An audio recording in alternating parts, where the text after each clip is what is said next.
Hello there. Welcome back to the Agostino Zinga Show with your host, Agostino Zinga, and this is episode number 922. That is Nuevo Dos of the Agostino Zinga Show, coming at you live and direct from an undisclosed location somewhere within the depths of East London. How you doing, people? How you feeling? How you doing? How you feeling? Great, amazing. How am I?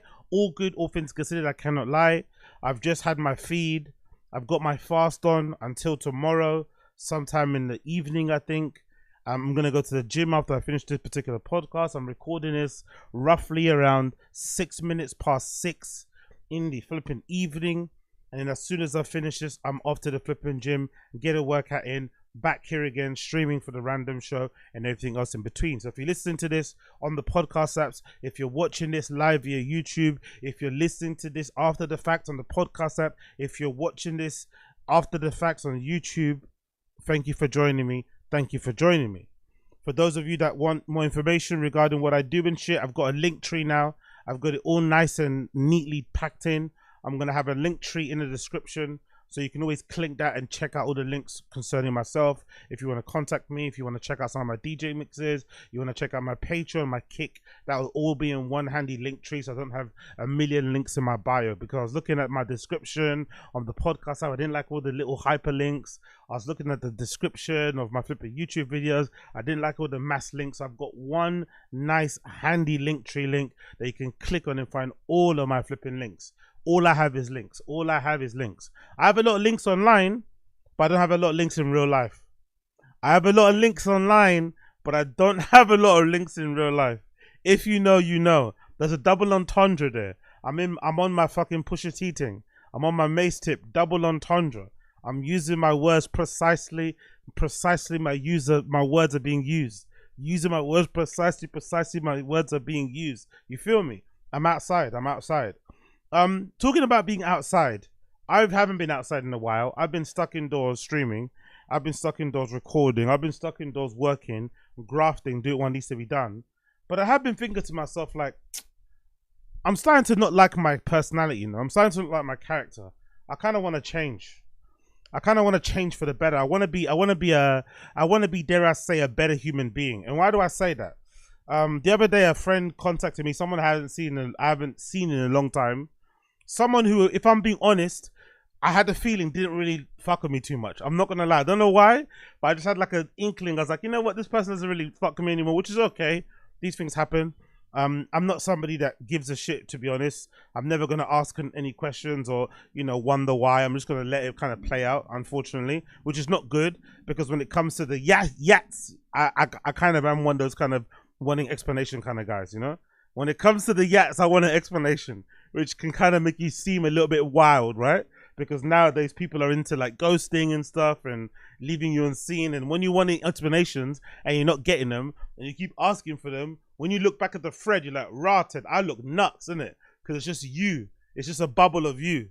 Like, did you know what I mean? It's just a bubble of you, one after the other, asking, have you seen this? Have you seen this? 3 question marks, 3 question marks, 5 question marks. So when it comes to the hoes, I want an explanation. Like, I want an explanation why you didn't touch my wee-wee. I want an explanation. But when it comes to the fellas, you know, I let bygones be bygones. He hates me. It's all good. Anyway, this old friend hit me up and was like, hey, man, I've got an exhibition. I'm doing an exhibition. Would you come down to the private view? And you know me, I'm a very cultured individual. I went to a prestigious art university. I kind of see myself as a bit of an artist of speaking, right? A yapper artist. I paint with my fucking big gob. So I thought, you know what? I would love to go and check it out and hang out with the guy and hang out with everybody else, because I'm sure I would have bumped into a lot of old friends. But then the day came around and I had a little pocket of time. There was a little pocket of time I could have gone, because most private views run between like 6 to 9 p.m.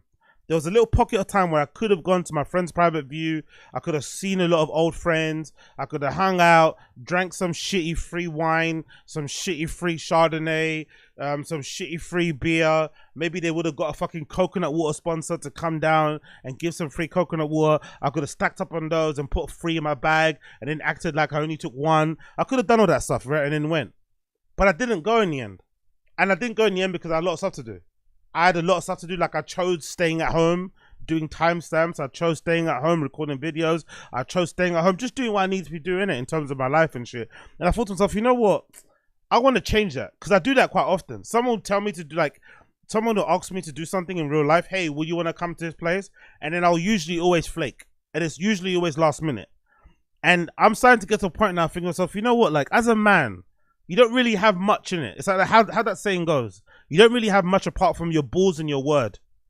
You don't have much apart from your balls and your word. And I like to see myself as a non-liar. I try my best not to lie. But if I'm saying yes to something and I'm not turning up, that's a form of lying. Even though I feel like it's just, yeah, I changed my mind, that's a form of lying. And you're letting somebody down. Like, don't get me wrong, I don't think he was like, you know, waiting for me with bated breath. But still, directly contacting me, said what's up, would be nice to see you and catch up. I said I'm going to come, and on the day I don't go. And I'm not really the biggest fan of ghosting. I'm not going to lie. I don't really like it. But I tend to do it quite often because I also have this thing where I don't like explaining myself. Like I detest so fucking much explaining myself. It might come actually, this might be like a trauma thing, you know. It might be from my upbringing, like, you know, growing up in a very conservative, strict African household. You always feel like you're having to fucking explain yourself, right? Explain your existence, explain why you're doing X, Y, and Z. So I think as soon as I got my quote unquote independence and I flew the nest, I was like, you know what? No more explaining myself. I'm gonna go get I think the first thing I was like, cool, I'm gonna go get fucked up with zero consequences, and I'm not gonna fucking explain myself ever again. And I think I've taken that too far, because you owe your friends, you owe people that you love and you care about an explanation. You know, you do. If they say, hey, do you want to go here, do you want to go there, and then you flake, you owe it to them to say, hey, the reason why I can't come, you know what I mean? You owe it to them to say that. As uncomfortable as it is, as much as it might change a relationship, because I've had, you know, my most famous instance, and I'm pretty sure this person knows who they are. They're probably never going to listen anyway, but still, I'm not going to mention the names. But one person in particular who I let down like that, and I've never really spoken to him again. Like, it altered the course of our relationship. And to be fair to me, though, I knew. Like, you know when you know? It's like when I mentioned previously, you know when you're at work, and I've done this before, I'm sure some of you won't admit it because some of you are perfect and you make no mistakes. I make a lot of mistakes. You know that time, there's always one time at work where you just end up waking up really late for no reason. It's not because you got fucked up the night before. It's not because you slept late the night before. It's not because of any of that. There just comes a day. There comes a day where you just end up waking up late. Don't know why it happens, but it does happen sometimes. And you end up missing your alarm or sleeping through your alarm. And on those days you sleep through your alarm, I was unlucky because sometimes I'm lucky enough to live in a place where, or to work somewhere that's not that far from where I work. But this particular time I was working in a place that was like an hour away. So I woke up and I slept through my alarm, and there was no way I was going to get to work on time. So I decided right there and then, okay, I'm going to have to text my manager and I'm going to have to say somebody in my family died. And, you know, I've been brought up as a Christian. I still, you know, refer to myself as a Christian person. I believe words have power. So I know if I say that sort of shit, there's no telling what I'm putting out in the atmosphere. But I'm also very scared and worried that if I don't say something like that, there's no excuse that will make waking up late and sleeping through your alarm and arriving at work an hour late make sense. It's not going to happen. So I decided in that moment, I'm going to say that lie. I'm going to say that excuse to get out of the trouble that I'm in. But I also know in those moments that that lie could effectively change the course of my employment. Because my manager could probably be like, you know what? I know you're lying. We both know you're lying. But I'm not going to say nothing, but I'm keeping my eye on you. And that may change how I enjoy my work now. That may change everything. It might change a perspective, you know, a potential fucking promotion. It might change the whole thing. So when it comes to me letting down people, especially that particular one I'm thinking of with that girl, a really good friend of mine actually, she invited me to come down to her place. A lot of friends were going down there because it was her birthday. She was going to have a big party, barbecue thing. And if I'm not mistaken, I think she also said, yeah, you can DJ at the fucking pub afterwards. So I had like an obligation, you know what I mean? I was kind of obliged to go. There was a thing. and then I just didn't turn up. But I think the day I didn't turn up, I was just tired. I had gym, you know, there was a reason why. It wasn't just because I couldn't bother. Like, I was really tired or something. And then I knew on that day when I didn't turn up that was going to fuck up our relationship. I knew from then, like, she would never talk to me again. And to be honest, she's never spoken to me again. And I understand. I get it. Like, I get it. But I kind of want to change, man. It's not cute, you know? It's not cute, man. It really isn't cute. It's never cute anyway, even when you're younger. It's never cute. But it definitely isn't cute now to be the guy that just, like, doesn't show up, you know? Says yes, but then is not there. Like, I'm not that important.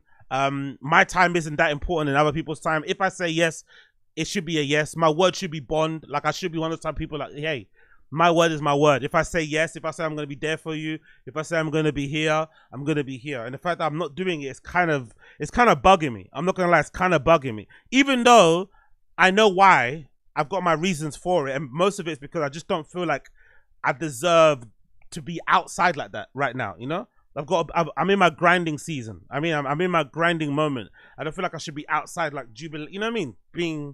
Being fucking jolly like that anymore at this precise time. But then you can't really put off your life, or you can't really make your friends, you know, you can't really do that job. You can't really put your friends on pause just because you're grinding. You kind of have to balance. But that's probably why also I kind of cut people off and I stay by myself, because it just helps to just not have people kind of asking you things. But deep down as well, to be honest as well, I kind of resent the fact that I don't ask anyone for anything and people ask me for things. Like, even when I used to do raves, even when I used to promote parties, I never once text somebody and say, hey, could you come to my party? I'll just put the flyer up on my social media. I'll put some money behind an ad or something.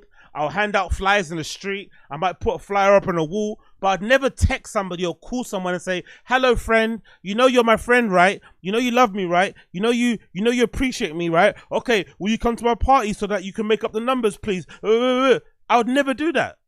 I've never done that in my life, ever. But everybody asks me, you know what I mean? Like, everybody asks me for things. And then I feel bad for not doing them, but then really it's like, when I need something, no one's fucking there for me. Don't get me wrong, I don't ask. You know, I don't like pity parties. I'm never gonna fucking ask anyone. I'd rather fucking DIE than, you know, be wallowing in that sort of thing or have people feel bad for, like, nah, not happening. Zero. But that's the conundrum. That there's no but. I'm trying to think of an excuse, but there's no excuse really. I'm a piece of shit. You know what I mean? There's no excuse. I'm a piece of shit. I need to improve. I need to not even need to improve. I need to get better. I need to change my ways, and I need to be a man of my word, because a man has only got two things: his balls and his word. Nowadays, some guys don't even have balls, so I have to have my word. You know, nowadays guys don't even have balls. You know, the whole concept of gender and identification and stuff and how you present is completely all over the place. You know what I mean? You can choose what you want. It's nice and open. It's nice and free. You can be what you please on the spectrum. Great. So the only thing a stand-up person, a stand-up man, a stand-up human has to have is their word. Your word has to be bond. And at this precise moment, my word isn't bond.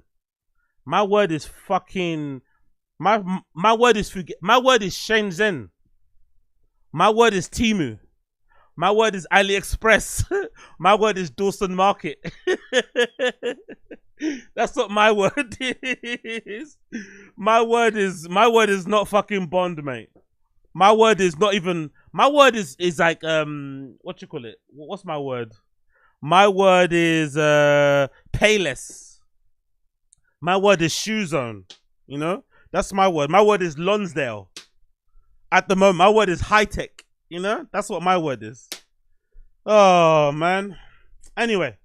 It is what it is. It is what it is. It is what it is. But, you know, you get all these such realize, like honestly, people, like, motherfuckers don't really care, innit? Really and truly, you know? No one's asking me how I am, how I'm doing. I know that would have probably happened if I got there, but it's like, bruh, like, everyone asks for things. Hey, can you give this to me? Can you turn up to this thing for me? But no one wants to reach out and see how you are. Just check in and shit. Nah. But when it's their thing, please come. Help. Oh, yeah. Anyway, whatever. Maybe that's how it should be, though. Maybe as a human, because we all live in this world and we're all fucking, you know, social people, right? Maybe I should be more like helpy. I should be more pleady, you know? But to me, when I think of help, I think of begging. And I don't beg, you know what I mean? So, like, I guess that's the problem I have When I think of help, I think of begging, which is not great. You're meant to ask for assistance. You're meant to be like, hey, human, hey, love you, hey, you know, arm around the shoulder, hey, handshake, hey, you know. But I don't know. I'm just not that person right now. I guess I'm just not that person. Pick up the stream chat. Wagwan. Pick up the stream chat. What you got? Samang sing as fuck on gooning is always ideal. AZ, take my advice and be unapologetically terrible. Okay, cool. I like that. We got your own code vibes. Big up Josie. Big up Don Dotter. Big up on 10 toes. AZ, keep it real. You zoomed into the weight. Huh? Glad this came on. You zoomed into the weight. Oh, Conor McGregor. Of course I did. What do you mean, be real? On 10 toes. What do you mean, be real? You know me. Come. What do you mean, be real? Like, of course I zoomed in, bro. I've got it saved on my fucking phone. What are you talking? I got it saved on my phone before Twitter took it down for violating Twitter policies or whatever, X policies. I saved the picture on my phone. I saved the screenshot. What are you talking about? Of course I zoomed in. About be real. You know I did. Glad this came on. Was watching yesterday's special episode, but that top 5 shit is a snooze fest. Original Roseanne, I have a husband and kids. I would have a lad to you. Pick up Jersey. Is he a typical DJ snob he describes when he's talking about folks on the scene? No. I'm not a snob. I'm not a DJ snob. I don't think that's fair. I'm a cool guy, man. I'm a DJ snob. I'm a cool guy. Worst have power. Deadbeat tendencies, bruv. Ancestral echo.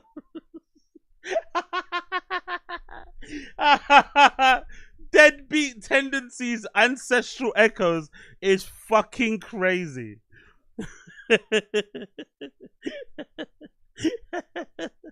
It grinds my gears when people put our friendship on pause to lock in and then pop up a month later worse off than when they were before. Oh, yo, a younger vibes. No, I'm not that person. I'm gonna pop up a month later, a year later, and I'm gonna be fucking glowing. No. I'm not coming back on worse off. No. That is true. That is interesting though. To see it from the other side. Like somebody locks in, they put everybody else on pause, and then when they pop back out when they're ready, you're like, so this is what you did it for. This is what you fucking flaked me for. This is why you weren't around for this shit. Like very underwhelming. Big up Josie, stubborn as fuck myself, but when you need help, gotta ask for it. People aren't mind readers, they don't know. Yeah, but that's the thing, Josie. I don't want people to know. Unless I say it, I don't want anyone to know shit. I don't want anyone to know jack shit. I don't operate on that shit. I don't want everyone to know every thought in my mind. Like I hate that. Like, nah. Yeah, you know what I might say in certain situations, but most of the time, you know, I have my own things. Like, it's just whatever. I don't want to, you know what I mean? I don't want to vocalize every fucking thought that passes through my head. Allow it. People do that nowadays. That's what people do, right? They just shoot off the hip. Like, everything is like, it's like a fucking, you know what I mean? It's a tsunami of fucking trauma and anxiety and whatever else. It's like, nah, I don't play those games. I'm a real man. I bury that shit deep fucking down, and then one day it fucking overflows when some old lady bumps into me at the fucking supermarket and her fucking trolley rolls across my fucking brand new white Air Force Ones, and then I pull her fucking hair and pull her down on the floor. And then suddenly I'm arrested and I'm like, oh shit, how'd that happen? That's how it happened, because you didn't address your trauma. Pick up Keto Moses, not gonna, you not asking people for anything as hyper independence doesn't justify your behavior. Yeah, of course it doesn't, but it makes me feel good. Duh. It doesn't justify it. It doesn't make it okay, but it makes me feel good. That's why I said it. Pick up Josie, did anyone else see that clip of Payless Shoe Store invited fashion people and they were like, yeah, I saw that. I remember that. Yeah. It was a social experiment, you know? They kind of showed, oh, look, see, you motherfuckers don't know shit. To be fair, we saw the same thing with the whole Hermes Birkin bag thing. With, what's that store called? Was it Walmart? I think it was one store. A store made a version of a Hermes Birkin. It was horrendous quality, but they made a version of it and it sold like fucking hotcakes. It sold out so fast.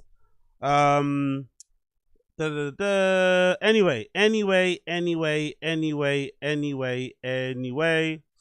Let's turn back. What else is saying here? Big up Mohammed. Bro, there's also them times when you just disappear and like 1 month turns into 6 and you just look back and go, nah, fuck them mediocre people and just air them and say hello in public and keep it moving. No, it's not even about they're mediocre. They're not mediocre. I just don't like, I don't know, man. I just don't care. Like I don't really have a lot of emotional capacity. That's the thing with me. Like I don't cry, I don't complain. You know what I mean? Because I guess I've seen that all around me. I've seen people crying and complaining all around me, and it's got people nowhere. So I just have completely numbed myself from all that shit. So I don't really give it, like I really don't care. Like not like in a bad way. Like it's just in a, do you know what I mean? I just don't. So, but it's also not a good thing. Like I'm not saying it to justify myself, which I kind of am, but I'm just trying to explain, you know what I mean? My point of view and where I'm kind of am and my kind of outlook. It's not the best, it's not the most healthy, but it also comes from a place of like just wanting to just do what I'm doing, as opposed to just like, I don't know, like discussing things, like figuring stuff out, like, I don't know what, like, I don't know. We're all different. We're all made in different shapes and sizes.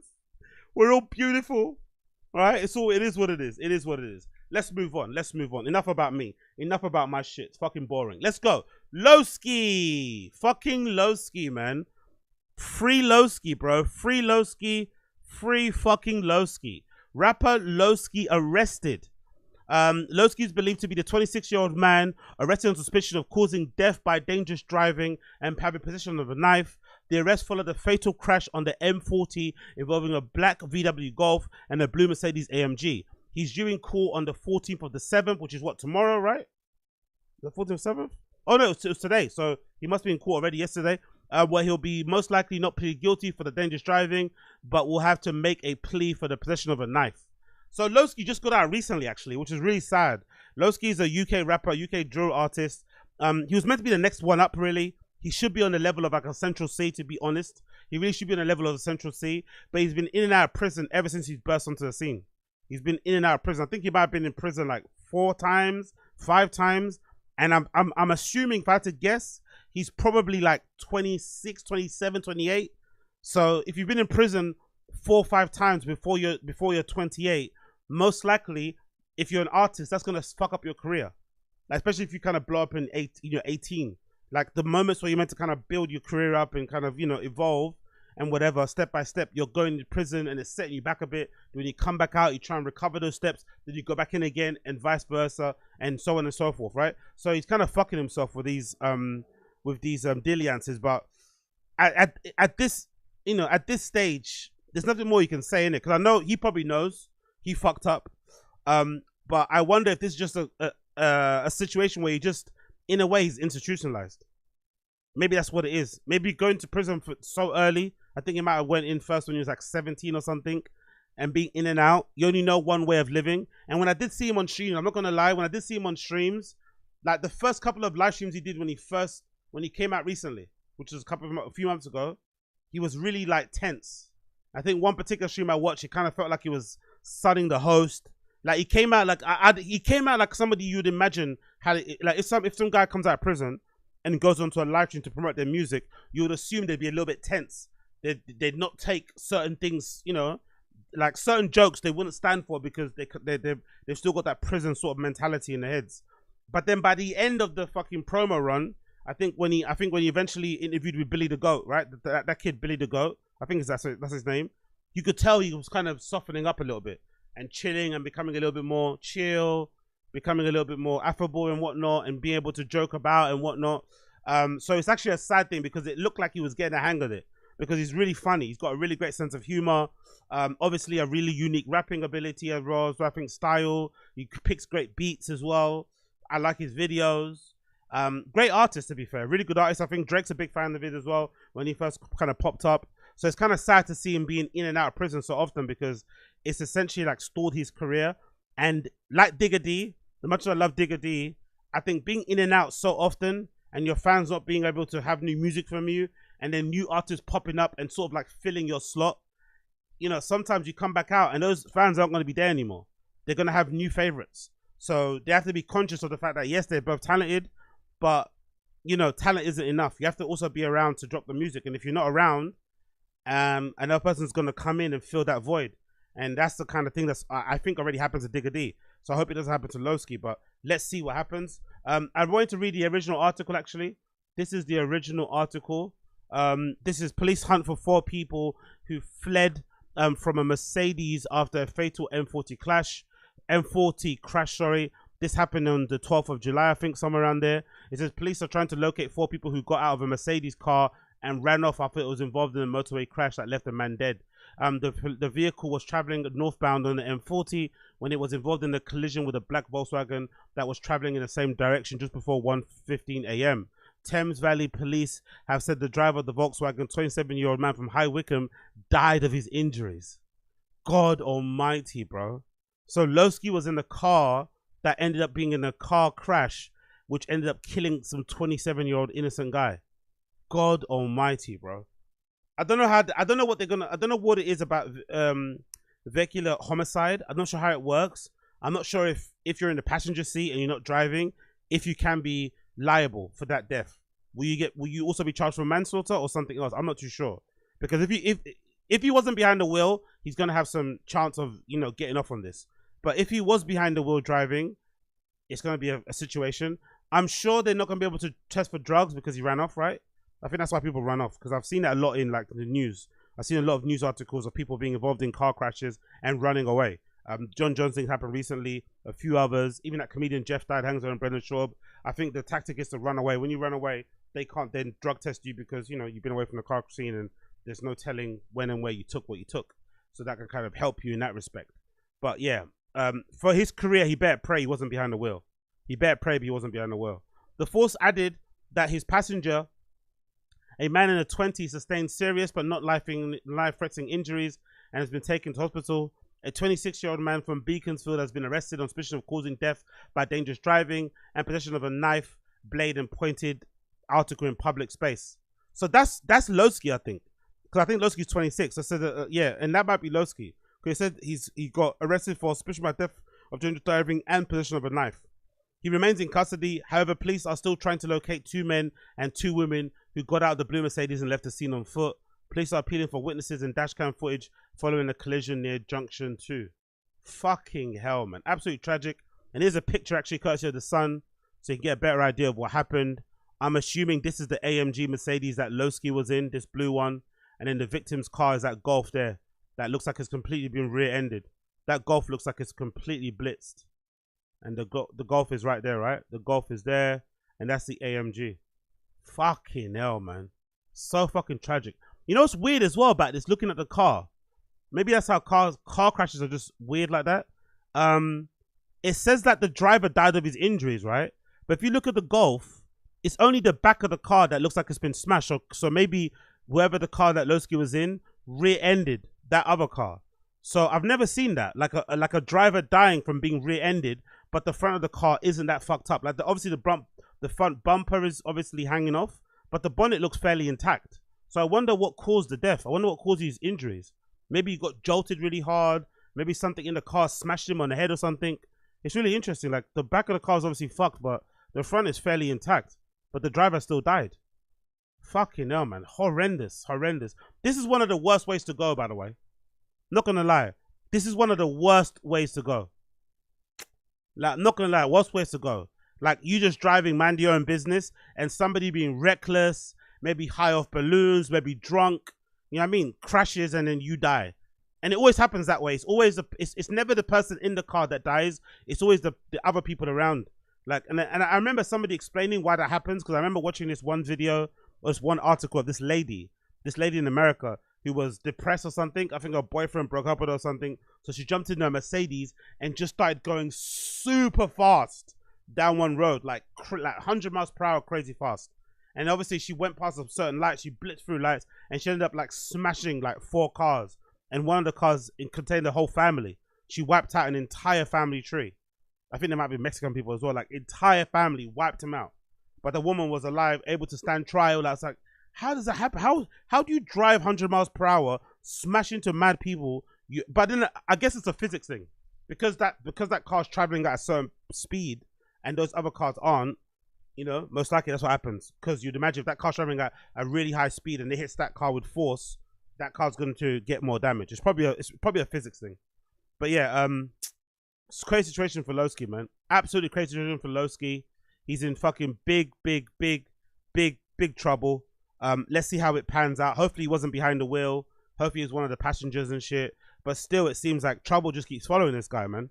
Trouble just keeps following this guy. Trouble just keeps following this guy. Talking about trouble. Let's talk about Tesla. Big up Tesla. Tesla just launched the Robotaxi service in Austin, Texas. I'm really excited for it. I want this to launch in the UK. It's unlikely because we have very draconian laws around a lot of things concerning cars and whatever else it may be in automobiles, which is one of the main reasons why we don't have Cybertrucks in this country. I know there are some people that import them, but for the most part, Cybertrucks, I think, are not legal on UK roads because of the harsh angles or, angles and stuff on the Cybertruck. It wouldn't pass any road safety tests here in Europe in general. Our laws are fucking annoying, which is why a lot of our fucking cars here are shaped like fucking bubblegum and shit. So, with that being said, I'm not holding my breath for it to come, but I would love it to come over here because I'm a strong believer in getting into an Uber and not having to fucking talk to anyone. I despise it personally, even though usually the chats with the drivers are usually fine. I despise it. I'm also not the biggest fan of being the person that gets on my Uber app or my whatever app and decides to press the option where the driver doesn't speak. I don't think that's fair either, right? But I also don't want to get into your car and have a conversation by force. But I'm also not a big believer in also plugging your phone in to play music. I think you should just leave the person's car alone. That person's using their car for their business to transport you from A to B. Just let them pick up and drop you. But all those things you can't, it's a bit of a flick of a coin. Sometimes you get to an Uber, the driver leaves you alone, or the driver offers you, hey, do you want to play your phone? Then maybe I'll take them up. I'm never going to be like, hey, can I plug my, it's not necessary. So with the cyber taxi or with the Robotaxi, what will be good about this is it'll eliminate all of that shit. So there won't be a driver because there'll be full self-driving, and you can just play your own music, sleep, do some work, whatever in there, and not trouble anybody, and not feel like you're impeding, not feel like you're kind of taking up space, not feel like you're annoying the guy. Because there'll be, in the past I might have asked to put my phone in. I'm feeling like, I'm annoying this guy. Do you know what I mean? You're driving me half an hour to fucking Brixton and shit. He doesn't need to be listening to fucking, I don't know, to Young Nudie on fucking blast. You know what I mean? You should just be listening to radio. So I don't do it. But I think the Robotaxi would obviously allow that to happen. And I just love the technology. I love the idea of jumping into a car and it being full self-driving and pulling off and kind of driving you to a destination. It kind of reminds me of like loads of sci-fi films and books that I've read over the years. And being a tech junkie that I am, I just want to see this shit implemented across the board, rolled out, and people just using it and seeing how it changes the way we kind of, commute, the way we kind of operate, our relationship to cars in general. Maybe some people would see these things as a viable option to go to and from work. Like, it's going to change a lot of things. And it's definitely going to make Tesla the most money. It's definitely going to make Elon the most money because, I think Elon's reputation has suffered greatly because of his involvement in politics. And I think in Europe, it probably will never recover. So I think stuff like a Robotaxi being implemented really across the board nationwide in America will definitely help to get things back up where they need to be in terms of them making money and shit. So all that to say, Tesla have expanded. They've expanded the area that Robotaxis are available. And funnily enough, the area that they're available in, again, going back to what they do in terms of trolling, the area that it's expanded to is shaped in the shape of a phallus.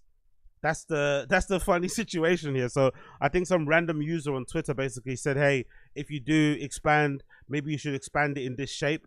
And they saw it, someone from Tesla, and they decided to implement it, because they love a little bit of an LOL. I think originally when they launched, the price of the rides were set at $420. If I'm not mistaken, they're set at $420. And Elon loves to troll that because, and I love this sort of stuff. I'm not gonna lie, I love this sort of stuff because it shows that they're an automobile company that has, a little bit of humor. They don't take themselves too seriously. They can have some fun. The fans love it. People like myself love it. So I think it's a good little thing going forward. And obviously it kind of proves as well that it's working. I want to see them get to the next stage and not have the operators in the car, because now I think just to make sure things are kosher, they always have somebody sitting in the passenger seat who doesn't talk to anything, but just is there just in case anything goes wrong. And I think, if I'm not mistaken, I heard they have like a kill switch on the door, on the handle where they are on the door. But just to kind of keep an eye on things and to make sure the people that are getting in are kosher and shit. But I can't wait to see the next step where they start to roll out these robo-taxis with no, guidance driver person inside there. And then we start to really see them be implemented. And then the next step after that is actually seeing them actually use a robo-taxis, like the ones with 2 seats. I want to see those gold robo-taxis actually being used across the board too. That'd be fucking sick. That'll be fucking sick. Continuing on that, it says Tesla ups Robotaxi fare price to another comical figure with a service area expansion. This is courtesy of Teslarati. It says Tesla has upped its fare price for the Robotaxi platform in Austin for the first time since its launch in 2020. The increase came on the same day as Tesla expanded its service area Robotaxi hailing service. The price is up from $420, a figure that many fans will find amusing, considering Elon Musk has used that number, as well as $69 as a light-hearted attempt at comedy. Musk confirmed that yesterday that the Tesla would be upping the price per ride to $690. So that's what they're doing as well going forward, by the way. It's not done per mile and shit. If I'm not mistaken, the rides are just done at the rides across the board. So regardless of where you're traveling in Austin, Texas, within that expanded area, it's going to be $620, whether it's from the top, from the base to the top, from the base to the tip, or whether it's from, whatever, down the street, you're going to be paying $690. So it's an interesting proposition because stuff like Uber and shit, I feel like a lot of people don't really use them anymore because they're quite expensive nowadays. They're definitely not as cheap as they once were, especially not in places like London. I remember I used to be able to go out in Dawson and shit and come back to where I live, and I could easily, sometimes even, around 4 a.m. and shit, I'd pay maybe £20. Nowadays, if I go from Dawson or one of those type of places and come back to where I am, I'm paying easily £40 plus. Easily £40 plus. So the price of Ubers and whatnot have doubled or increased significantly, making them not the most viable option. Now the good thing, actually, because Ubers are so expensive, now if I'm really, if I'm out and I'm fucked up, I actually do enjoy jumping on a Lime bike. Sometimes if I'm out, I'll bring my own bike, but I only bring my own bike if I know I'm not drinking or anything, because I don't want to fucking crash. And I'm conscious because it's a fixed gear bike. But if I'm going out on a mad one, I usually don't take my bike, but I usually will ride back home on a Lime bike. And there's nothing better than having that buzz and riding back on a bike. Like, it sobers you up. You feel like you're on fucking cloud 9. It's so fucking fun. But maybe this will be a good option too going forward. You never fucking know. You never know. Musk confirmed yesterday that Tesla would up the price per ride from the $420 to $690. Are we really surprised? But the price is now $690. A foretold is a prophecy. The service area expansion was also somewhat of a joke too, especially considering the shape of the new region. I wrote yesterday about how it might be funny, but in reality, more the message of the competitors that Tesla can expand in Austin whenever it wants at any time. So yeah, can't wait, man. Can't wait. It said, article says it was only a matter of time before Robotaxi platform would subject riders to a higher flat rate fee. This is primarily due to 2 reasons. The size of the access program is increasing, and more importantly, the service area is expanding in size. Tesla has already surpassed Waymo. Wow. Tesla has already surpassed Waymo in terms of Austin, in terms of service area, which is roughly 5 square miles larger. Waymo launched driverless rides to the public in March, while Tesla's just became available to a small group in June. Tesla's already expanded it, following allowing new members to hail a ride from a driverless Model Y every day. The Robotaxi app is now becoming more robust, and Tesla is adding new features and updates. It has already been updated on 2 occasions, with the most recent improvements being rolled out yesterday. So yeah, I can't wait to see it rolled out. I can't wait to see it kind of done. I'm really fucking anxious to see it get kind of put in practice. I'm also curious and anxious to see if potentially this could be possible to roll out here in the UK. I doubt it though, because the UK is boring and we're very fucking draconian and we love rules. We love fucking red tape and shit. So it's unlikely that we're going to be able to see it roll out in the UK, but I'd love to see it. I'd love to see it. I'd love to see it. Talking about things I'd love to see. I was flabbergasted,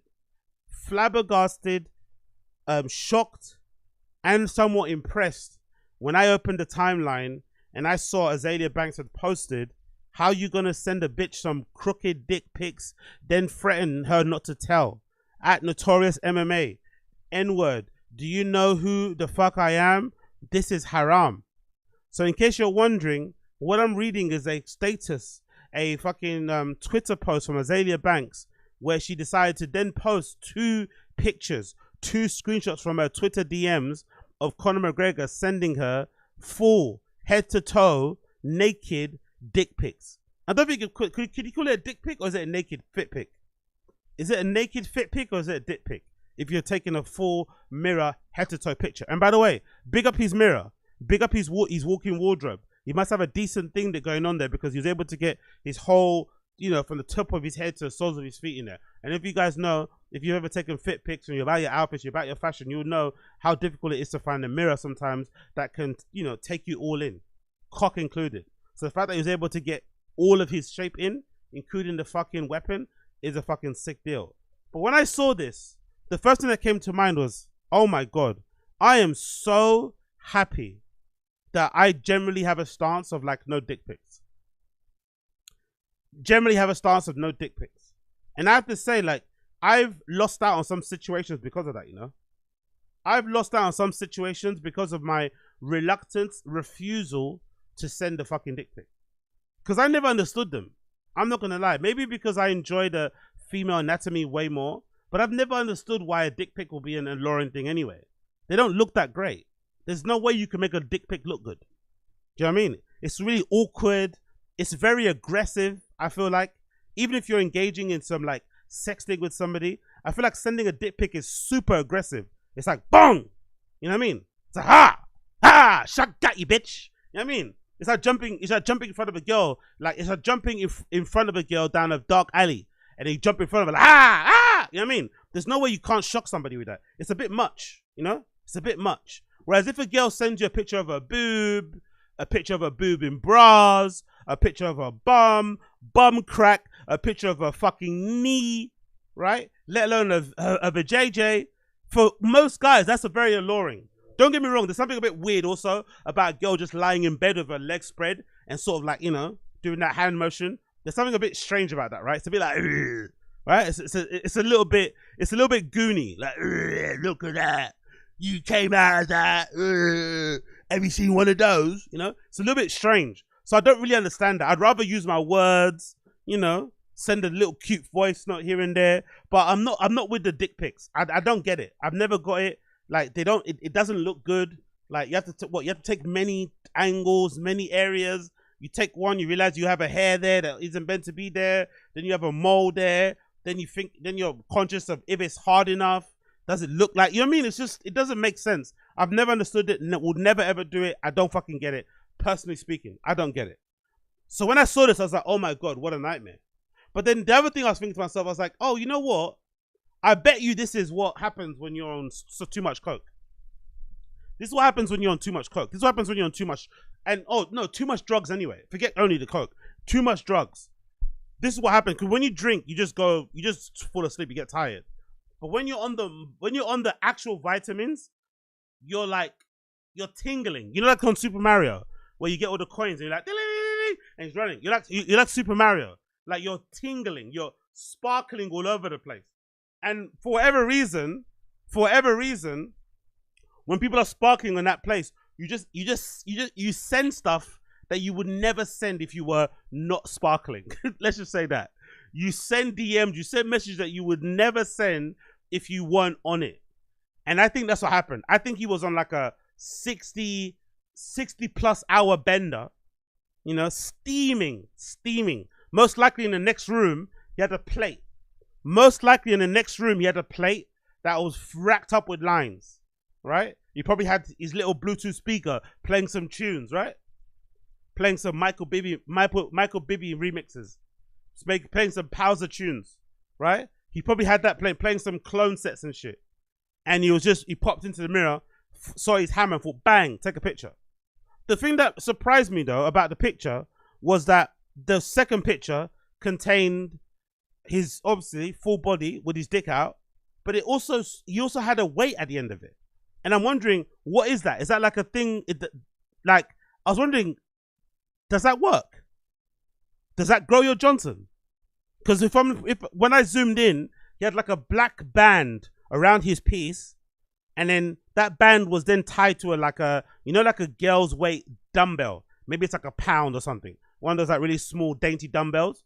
It was wrapped around that. And his dick was like, and I swear to God, when I zoomed in, his dick wasn't like down. His dick was like on a right. His dick was like 90 degrees. No, sorry, 90 degrees. What? His dick was fucking horizontal. So he's got like a 1 pound dumbbell and his dick was horizontal. It wasn't like bending. I was like, raw, Ted. My piece ain't that strong. My piece ain't that big. My piece ain't that strong. My piece would have crumbled. My piece would have fucking, you know, like those cranes that fall. You know, I think it happened in America recently when those cranes come down. Like that's what my piece would be. My piece would have fell down like a giraffe. You know when the giraffes are fighting, hitting each other on the necks and they fall down. My piece ain't got that kind of girth, man. My piece ain't got that kind of length. My piece ain't got that kind of veracity. My piece ain't got that kind of nah. Maybe that's why I don't take dick pics. Maybe I don't take dick pics because deep down I have an insecurity. I'm like, you know what? I ain't built like that, man. I ain't built like that. I ain't built like that. Because goddamn, man, that shit wasn't full. That shit was like, I'd say like 75% charged. His piece was like 75% charged. It wasn't even 100% charged. It was 75% charged. And it looked like a fucking, you know, it looked like a deadly weapon. Let's just say that. But then I thought to myself, why did Azealia Banks share it? Because she later on went on to say, me and him, we send each other pics and stuff all the time, right? And I don't understand, you know? Like, that's what she said later. She's like, we send each other pics all the time. Her follow-up reply to that tweet was, like, how are you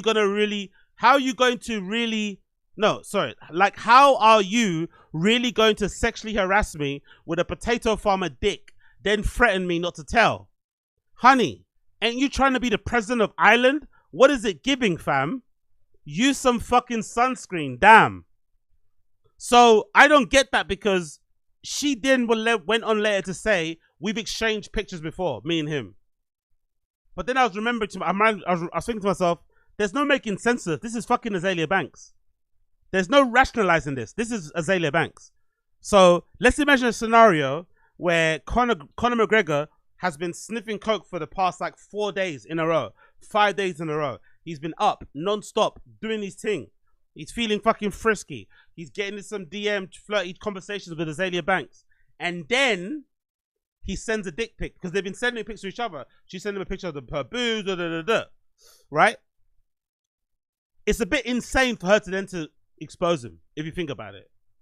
If they've been exchanging pics. If his pic just came out of the blue, then I get it, right? Like, what the fuck, who's this guy? But if you've been engaging in sex play, it's a bit insane. But it does go back to what I said before, that dick pics are very aggressive. Because I think there are some girls who would be perfectly fine to send you a picture of their boobs, you know, bare, nipples pointy and everything, nipples on fucking full mast and all sorts, you know, fucking baby oil rubbed all over them, no diddy, you know, a bit of that Fenty fucking glowing, glittery stuff rubbed all over the cleavage. A girl would be more than happy to send you a picture of their boobs, but then if you reply back and send them a picture of your dick, they will get freaked out. I bet you can ruin an interaction. You could probably cost yourself getting blocked, even if that person sent you a boob picture, because dick pics are just inherently aggressive. There's something very like about. I mean, it's like, yeah. So I wonder if, even though they were exchanging flirty texts and pictures, Conor just went too far because he was on the fucking coke, and he just, you know, no sense, no impulse control, and he went, here you go. But it's wild because he has a wife. He has a long-term partner, let's say, not a wife. And Azealia Banks is like, fuck you, here you go. But then if you look at the picture, when I zoomed in before, and I saved it on my phone and shit, if you zoom in on the picture, you'll see at the bottom, when you have a Twitter DM, it looks like this person, it looks like they're not even, it looks like they weren't talking to each other before. Because that bit at the bottom that says accept or block, that usually comes from somebody you don't follow or something like that. Or maybe someone you haven't had communication with. So I'm wondering, where were they sending each other pictures before? Was it via phone? And maybe she blocked him and then he chased her down on social, or did they delete each other's messages and then start again? I don't know how it works, but it's weird because there's a accept or block button at the bottom. So I don't know. Did he send it out of the blue? Were they actually talking before? I don't really fucking know. But what this does prove, in my humble opinion, without a shadow of a doubt, Azealia Banks was not lying about fucking Dave Chappelle. Do you remember when she just came out randomly and said she fucked Dave Chappelle? And everyone's like, nah, no way, no way. I believe she fucked Dave Chappelle now. I believe it. Because this is the most random link up. I would have never believed this link up. This is the most random link up. Like, imagine if somebody told you this. Oh yeah, did you hear Conor McGregor fucked Azealia Banks? You'd never believe it. If somebody told you like some industry gossip, oh yeah, I heard Azealia Banks fucked Conor McGregor, you would never believe it because you never even think they even talk to each other. So I believe the Dave Chappelle rumors, unfortunately. I believe them. I believe them entirely because it looks like Azealia Banks is a bad bee and she's got some interesting people in her DMs. Her DMs are probably very interesting. They probably surprise a lot of us, the people that are in her DMs. But I wonder now if the guys in her DMs are now very wary. Because it seems like when she wakes up, if she just feels like, you know, if she feels a little bit violent, she might just blow your whole spot up. She might just blow up your whole situation if she's feeling violent. So I wonder if some people are like, you know what? I'm going to leave that woman alone. I'm going to leave that woman alone. Because she might go crazy and she might end up costing me my fucking marriage. She might end up costing me my fucking custody of my kids. Because this is a fucking wild situation. And then obviously she followed up later and said, the motherfucker woke up early. And then the following text or the following reply shows that Conor McGregor hid the message or deleted it, I guess. So I guess maybe he might have blocked it or hid it, but it looks like he blocked it. So he must have saw that she exposed him. Crazy situation. And then, if I'm not mistaken, someone showed an update. Again, I don't know if this is real. I don't know if this is true, but somebody showed an update of Dee Devlin, which is Conor McGregor's baby mother's, or Conor McGregor's, you know, long-term girlfriend and shit, the mother of his children. They're not married. But she seems to be like, she's a ride or die bitch. I don't know if they have an open relationship. I don't know if they do. But she doesn't seem to give a fuck. Like, when he gets caught fucking randoms, like, when he was fucking that little person, when he was in the club, pulling those girls' tops down and touching their boobs, when he was doing mad shit, she never really gives a fuck. She always like comes out super hard and aggressive, kind of defending him. So when that picture went viral, this is allegedly at the time, Conor McGregor's baby mum, Dee Devlin, posted on her Instagram the following picture that shows her and Conor sitting on the couch laughing. So obviously kind of responding to the rumors of like, yeah, I don't give a fuck. So I don't know. Does she give a fuck? Is the money just that good? Are you like, you know what? Do what you want? Which I wonder if that's what should be preached to guys. I wonder if what should be preached to guys, especially from the red pill community, maybe they should preach to their students that, hey, fuck being a gentleman, fuck Riz, just get rich. If you get rich enough, a girl could put up with a lot of shit for you. If you're rich enough, you can get away with bloody murder, but you have to get rich. So I wonder if that's what's happening right now. Just get rich and you can get away with what you want to get away with, because Dee Devlin doesn't seem to give a fuck. There's even pictures of Conor McGregor on a beach with some woman who looks like, you know, looks a little bit on the older side, but a woman anyway, having his fun, kissing and everything. Like, Conor's on a mad one. Conor's on a fucking mad one. I don't blame him because he's got so much fucking money. All these different businesses too. It's not like he's just living off of the fighting money. He's got businesses, recurring income from his pubs and shit. His fitness company, supplement shit, like loads of money coming in. I'm not sure if he's making money on bare knuckle fighting, but that's obviously something as well. So there's a lot of money coming in. He's clearly not in the mood to fight anytime soon. And if he does, you know the bag's gonna be crazy, right? You know the bag's gonna be crazy. Like, if he does lock in and decide to fight, you know the bag's gonna be fucking crazy for his return.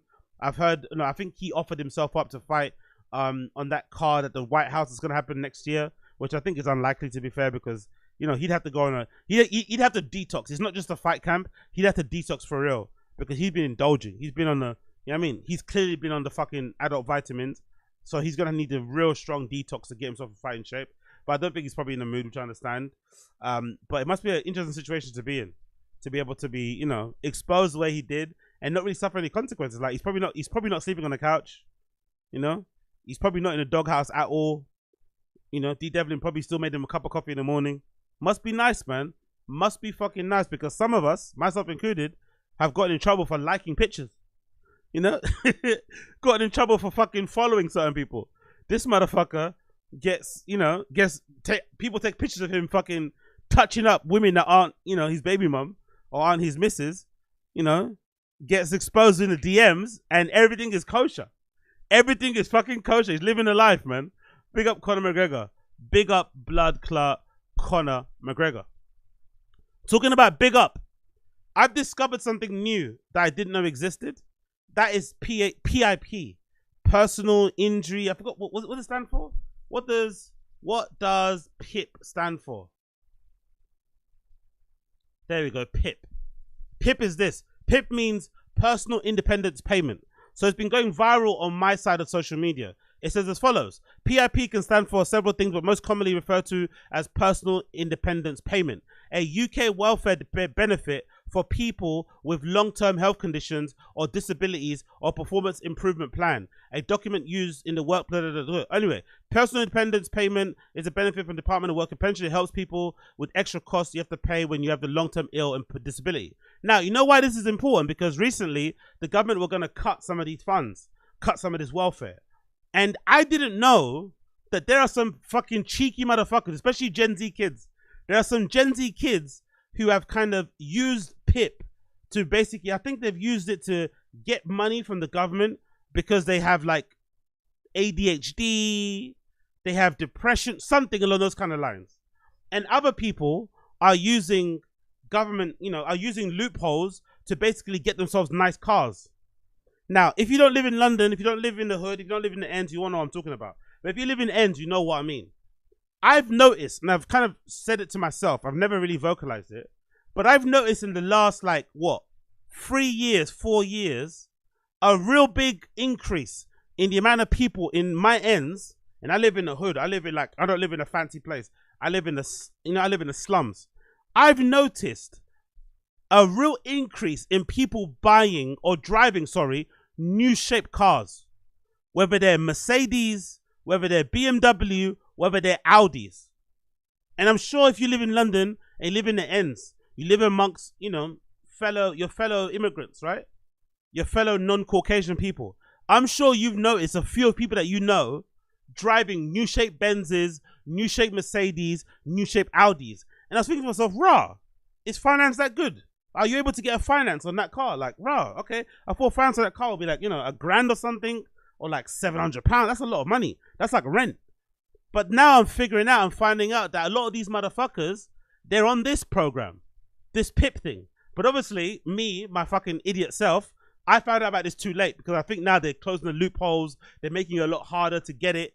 But a bunch of people are on this. And the other way to get on this is to also say that you have limited mobility.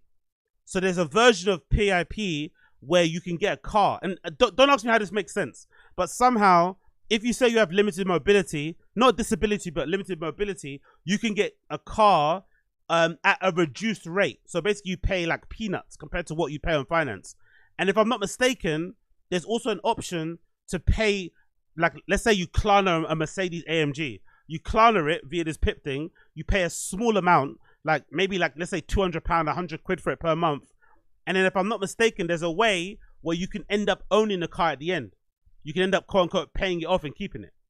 So there's people in the hood who are living in council houses, dilapidated homes with mold everywhere, driving fucking new shaped Mercedes.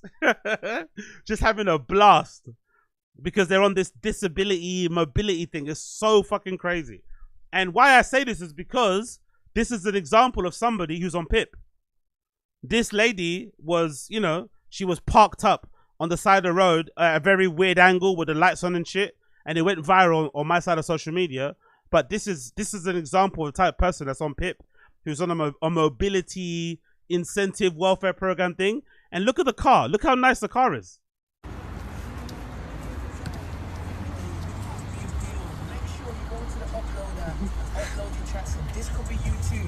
Auntie, what's going on, Auntie? Make sure you upload and go to that BBC /introducing for a chance to be a part of all these things and get yourself some national radio play. Let's get into Grey Adams now with some Afro beats from the Free County. Mental. Honestly, big up Auntie though. She's got a Van Cleef bracelet on, but the most startling thing that she has is all of the NOS canisters on the passenger seat. Look at the amount of NOS canisters. She's got 1, 2, 3, 4, 5, 6 NOS canisters sitting on her passenger seat. 6. And she's currently parked at a weird angle on the fucking sidewalk, on the pavement. And she's obviously got a balloon in her mouth, clearly super, super high. And yeah, she's just spiraling.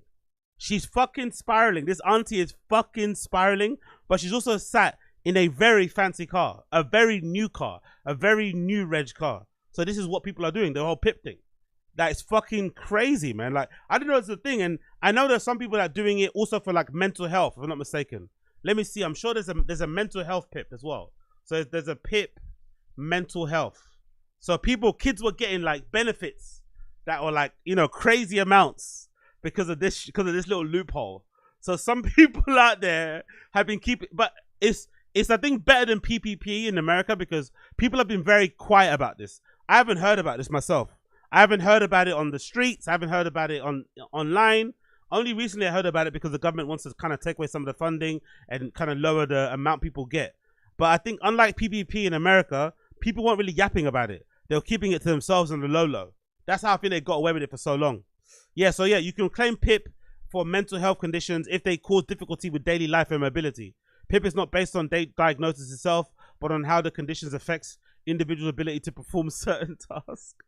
And there's people online now on TikTok now, because it's gone global and it's gone viral. There's kids on TikTok telling people how to claim PIP, like what to do if you went for an assessment, like how to basically fool your GP and to let you be on PIP so that you can get more money. It's fucking wild.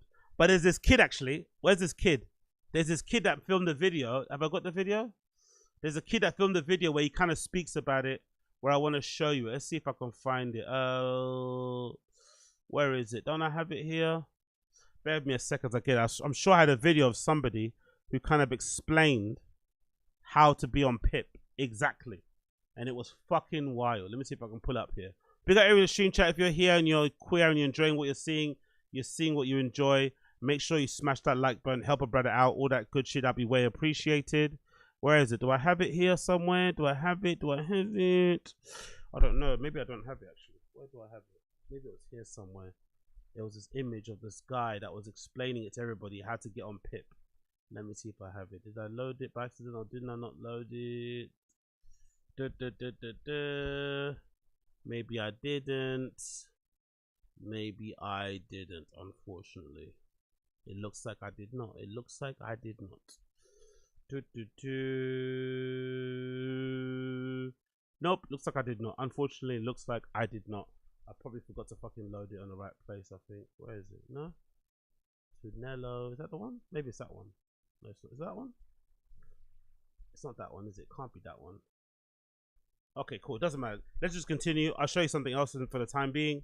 This is another thing that I actually saw that kind of explains it a little bit more, courtesy of Crush Crime. It says thousands of alcohol misuse disorders, are eligible for a free taxpayer-funded car via PIP. Imagine that line. Thousands of alcohol misuse disorders. So you abuse alcohol, essentially. You've got an addiction to alcohol. You can somehow get a free car out of that. Honestly, the UK welfare system is fucking crazy, man. You can really exploit it to your heart's content. It's fucking wild. Yes, they can get a car because they have an alcohol problem. It's easier for a drunk driver to get a free car than a lifetime driving ban. We looked into it. Getting personal independence payment with enhanced mobility normally qualifies a person for mobility. 6,273 people have been awarded PIP with enhanced mobility and disability for alcohol misuse. By the way, that's not a lot of number. That's not a big number. That goes to show you people were keeping it very hush. It was on a need to know basis because that's not a lot. Only 6,000 people taking a bunch of it. It's not a lot. Surely they wouldn't be eligible for a free car. It shows they are. We asked mobility. Turns out they don't even ask if your PIP claim relates to alcoholism. They don't want to know. It doesn't matter. If you get the allowance at all, then you get a free car. Wow. Even if you were convicted of drunk driving in the past, then providing the conviction was at least 5 years ago, they'll give you a free car because your alcohol misuse disorder. Even if you are a drunk driver, you have a 5-year ban that ended last month, they will give you a free car. They will even insure you as a driver as part of your claim. Only 5 people were given lifetime bans last year, but 6,000 people with alcohol misuse disorders claim taxpayers' money. That's honestly fucking cool.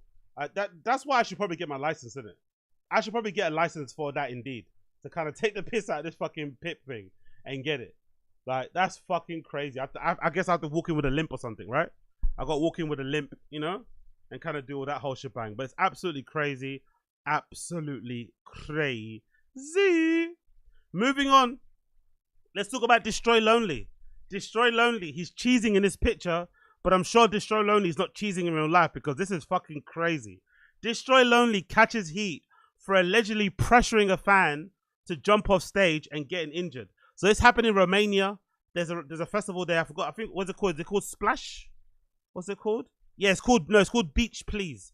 Beach Please Festival in Romania. I watched a couple of performances from there. Kind of decent, I'm not gonna lie.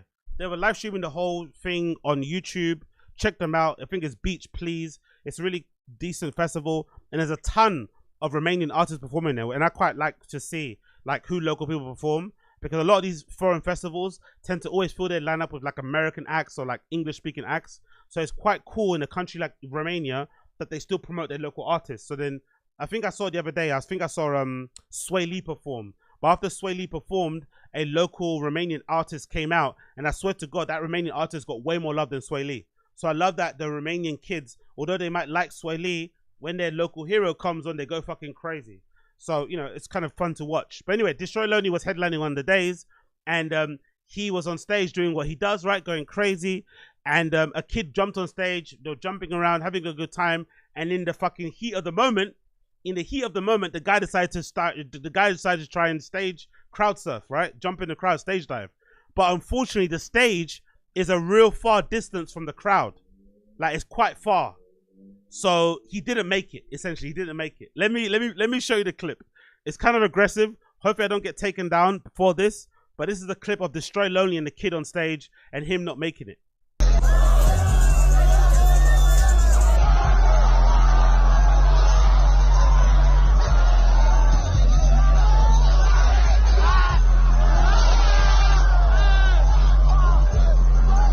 So as you can see there, he didn't make it, and he landed flush on the barrier, on the top of the barrier. And if I read it correctly in the comments, allegedly he broke some ribs. Allegedly he broke some ribs, because like I said, the stage is there's a big gap from the stage to the barricades to the crowd, a huge gap. Like that's like, I don't know, that might have been like a 5-foot jump for him to jump from the stage all the way to the crowd. And also, there's no guarantee the crowd are going to catch him. So he would have ended up, if he didn't land flush on the top of those barriers, he would have definitely landed on top of someone's head, and they would have been injured too. Or they would have just moved out the way, and he would have landed flush on the fucking floor. It's pretty fucking crazy. But they're obviously now accusing Destroy Lonely of being in the wrong. But I don't think it's his fault. I don't think he did anything rare. I think they were both amping each other up, going crazy, and he wanted to jump, and you know, c'est la vie. But let's read the article. A 15-year-old fan has suffered lung contusions. Oh my God. Okay, worse than the ribs. A 15-year-old fan suffered lung contusions, liver damage, and a kidney injury. Oh my God. From a Destroy Lonely set on Beach Street. Destroy Lonely is gearing up towards a new release of a record around the corner. It's called See You Soon, Love Heart. Which means more performances might be in store. However, his recent slot at Beach Please Festival in Romania over the weekend caused some controversy due to his interaction with a 15-year-old fan. God damn. According to Romanian newspaper Adevărul, the teenager named Nicholas ended up in intensive care after the Opium MC. Oh, bless that kid, man. Oh my God. Ended up in intensive care after the Opium MC allegedly encouraged him to jump off the stage. Instead of landing in the crowd, his torso landed right on the metal barricade. The quote, "When I fell, I thought I was dying," Nicholas told the outlet. He had written on his phone that he wanted to go on stage, and Lone obliged. but he allegedly wanted the fan to jump off stage rather than make his way down normally, which led to this moment. You're going to jump. I need you to jump back into the fans. Are you ready? The AMG music artist allegedly told him. He kept telling me to jump. Holy shit. Yo, they're going to get sued, innit? Opium are going to get sued. Destroy Lonely might get sued. Beach Please Festival might get sued. But it's Romania, innit? It's Romania. Maybe the Beach Please Festival people might give him and his parents a paper envelope. Oh, sorry, a brown envelope full of cash or something. Because, wow. He kept telling me to jump. I backed away I backed away and told him clearly that I don't want to. And at some point, he grabbed my hoodie and kept pushing me. When I fell, I thought I was dying. I had no air. I ran out of air. I don't know. I thought that if I don't get help here, these will be my last moments. Holy shit. Holy shit. Yo, big up Don Dota. I hope they got Pip in Romania. It's fucking hilarious. Holy shit. I hope they got Pip in Romania. It's hilarious. Yo. Destroy Lonely is a it's in the name, innit? It's in the name. It's in the name. He destroys. And he's lonely. Destroy only reportedly continued the concert as normal. The 15-year-old reportedly suffered a lung contusion, liver damage, and kidney injury. He's reportedly at intensive care unit in Constanta County Hospital in Romania and will remain there for several weeks of recovery. Yo, Destroy Lonely has to go to hospital at least, man. Destroy Lonely has to go to hospital at least and visit him. He has to give him a bear, give him some fucking free opium merch, free Destroy Lonely. He has to go there. Or maybe he should go there with the Claremont twins. That's what he should do. Destroy Lonely should go to the hospital with the Claremont twins. That's what he should do. He should go there with the Claremont twins and make that kid's day. Let the Claremont twins, you know, get their fucking tits out. How you say it? Cause it Claire, what's that? How you say it? Claremont twins. He should go there with them. Let the Claremont twins get their tits out. Put the tits in the kid's face. Make his day. You know, that's what he should be doing. He should go there with his missus and her twin sister. That's what he should do. You should take his girlfriend and her twin sister to the hospital and make that kid's day. Come on, Destroy Lonely. You owe that kid, man. Make that kid's day. Let him hang out. Let him get a picture or two or something. That'd be fucking great. He deserves it, man. He deserves it. Lung bursts and all sorts. That kid fucking deserves it.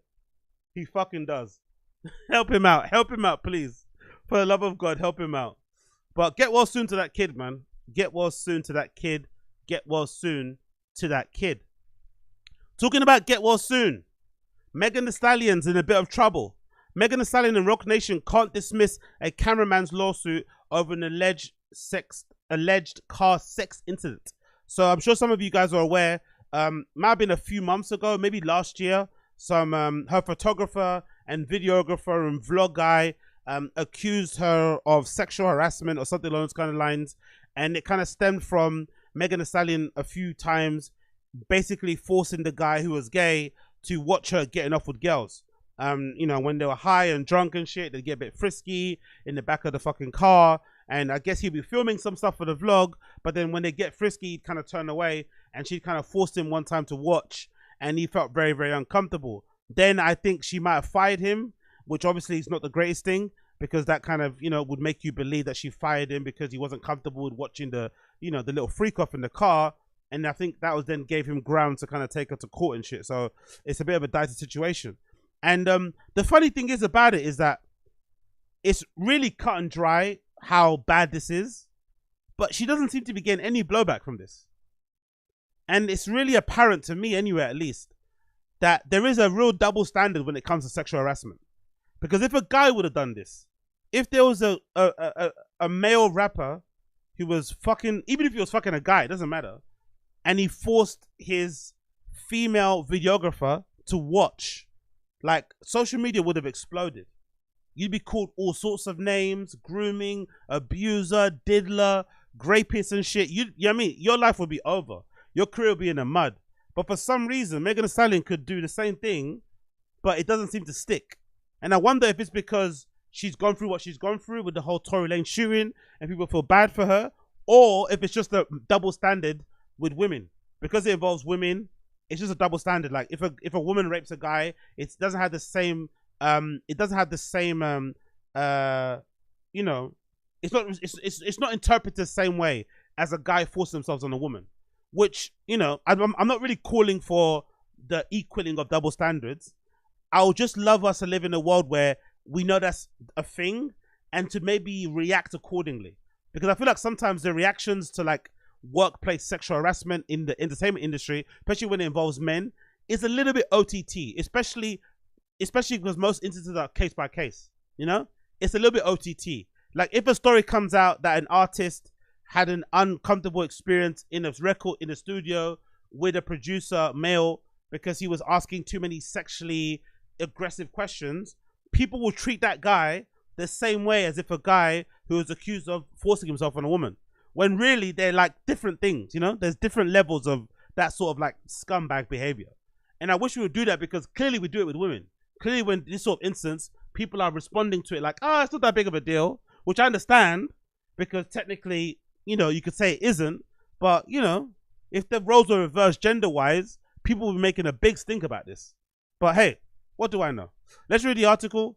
Megan Thee Stallion and Roc Nation must keep fighting legal claims from a cameraman who says he was forced to watch the rapper have sex in her car during a European tour, a federal judge has ruled. In an opinion dated Wednesday, Judge Gregory H. Woods says that cameraman Emilio Garcia has pleaded enough sufficient facts to continue litigating bombshell discrimination and retaliation claims he brought last spring against a star and her management company. Yeah, the real thing she fucked up in this situation, I think, is firing him. Maybe she could have got away with the whole, hey, I got off with a girl and you were in the car, he said, she said shit. But firing him can show that was retaliation for him not being game with the freak off. That's going to get her in a lot of trouble, I reckon. In their bid to dismiss the case, Megan and Roc Nation have called Garcia a con artist and denied that the star forced him to watch her have the sex with the women inside of a moving car while on tour in Ibiza, Spain in 2022. Which I remember because there's pictures of her actually out there. I remember that time. I think I remember there was a picture of her sunbathing on a yacht somewhere. I wonder if that's the same time. But Judge Wood says the cameraman, who is gay, plausibly pleads that the alleged sexual encounter in an SUV in Ibiza created a hostile work environment based on the plaintiff's sexual orientation. That's the real fucked up thing about sexual workplace harassment, isn't it? Because it's never the same again. So even if they don't fire you, you're probably gonna leave. That's why it's so bad and so, I would say, bordering on evil. Like if you're somebody in a position of power and you come onto somebody at work, you're gonna fuck up their whole entire life. You're gonna fuck up their ability to earn money, because that completely changes the dynamic. Because it's bad enough as an employee, like I've done it before, right? It's bad enough as an employee, right? Getting off with somebody you work with, right? Having a little fucking Christmas party, little tongue waggle. That's already awkward enough coming back on the first day in the office. Imagine if you're a manager. Imagine if you're a founder. Imagine you're somebody in management in general, whatever, C-suite. And then you're getting off with somebody and it doesn't work out and they turn you down. How awkward it will be the next day. That person won't be comfortable being around you. They won't be comfortable. If you're in the staff room and they see you in there, they'll take their lunch later. If they pass you by in the toilet, they might flinch or something. It just creates a weird atmosphere. They'll start overthinking what's going on. You might be over it, but they might be overthinking it. They might be super anxious. Like, it's not a really good thing, man. It's a really fucked up thing that people do that. I really fucking dislike that sort of shit. I think it's horrendous. The plaintiff asked the court to draw a reference that Pete, that's Megan Thee Stallion, would not have engaged in group sex with another woman in front of a heterosexual male. Oh, that's a very good point. She did it because she could get away with it because she thought he's gay and it would be okay. That Megan felt comfortable engaging in group sex with the other woman in front of the plaintiff because of plaintiff's sexuality and gender. This is not an unreasonable inference to draw from the facts alleged. Therefore, the plaintiff has plausibly pleaded that he experienced the alleged inferior conditions of his employment and on account of his sexual orientation.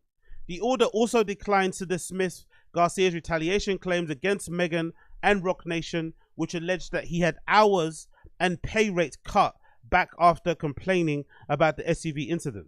Garcia says he was later fired from Megan's entourage and blackballed from working elsewhere in the entertainment industry. These facts raise a reasonable inference that material terms and conditions plaintiff's employment were altered in retaliation for speaking up against the Beeper incident. While Megan and Rock Nation must now keep fighting these blockbuster claims, they did succeed in paring back Garcia's lawsuit. Judge Joe's order dismisses an additional hostile work environment claim under Californian law, as well as aiding and abetting allegations of overtime wage claims. Reached for comment on the ruling on Monday, Garcia's attorney, Ron Zombaro, told Billboard the order would allow him to replead and dismiss claims in an amended complaint. We have plenty of facts. After 14 depositions, we've taken to get the facts we need. A spokesperson from Megan and Rock Nation did not immediately return a request. So I wonder if that's the reason why she signed to Rock Nation in the first place. Because Rock Nation seemed to be all about that, innit? Rock Nation seemed to be involved in the skullduggery.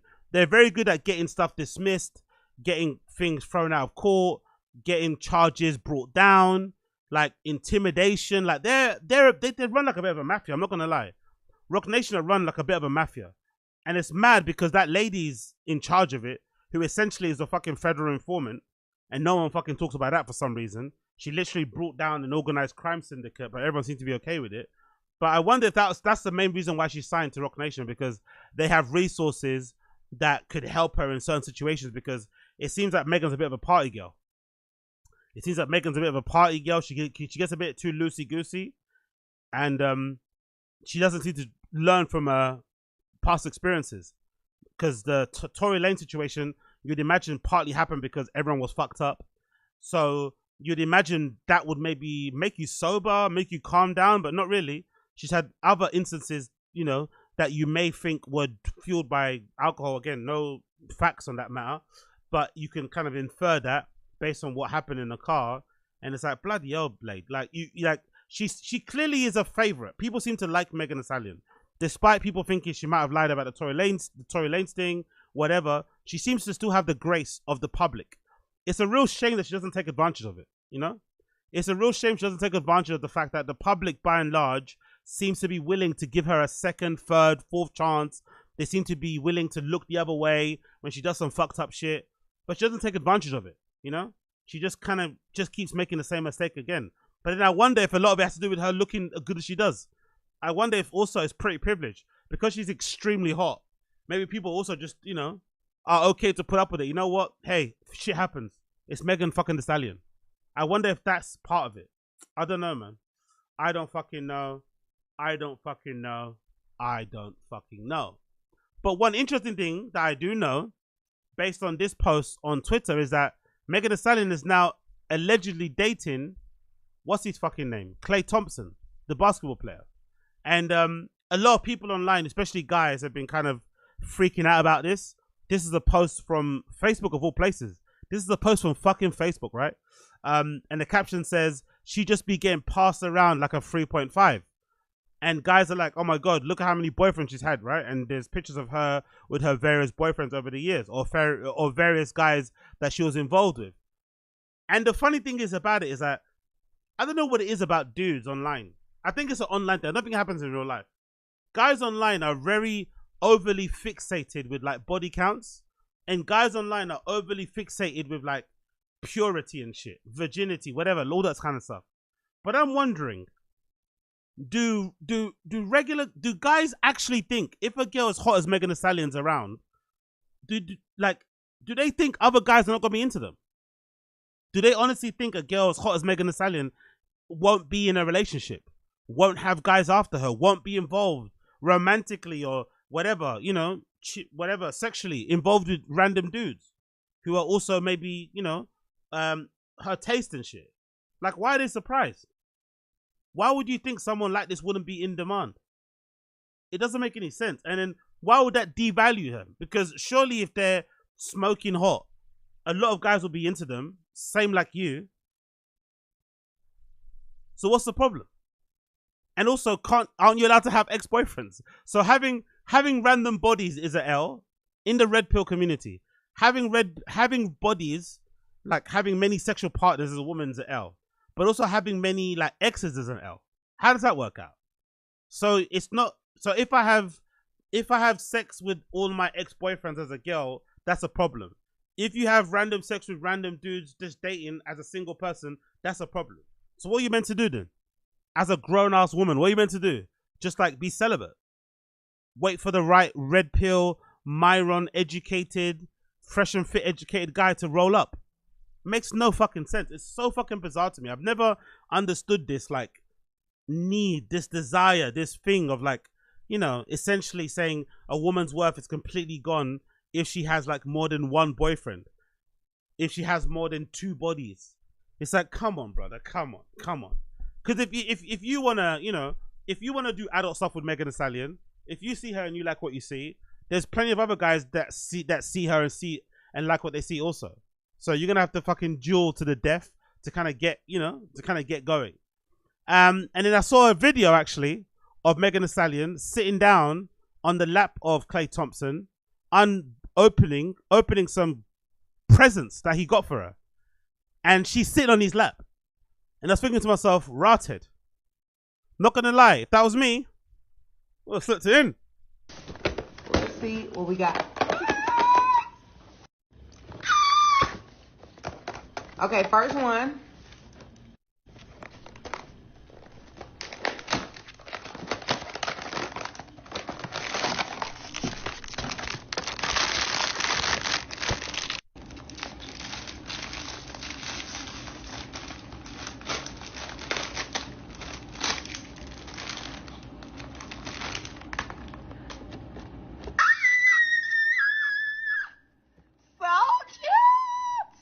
My coochie is screaming. Okay, Labubu, number 2. I bet it is. I bet it is. I bet it is.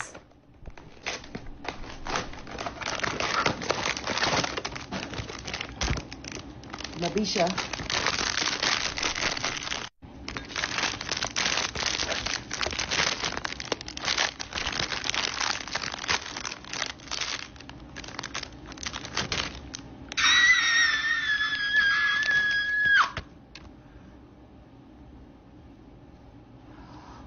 I think this is the one I wanted.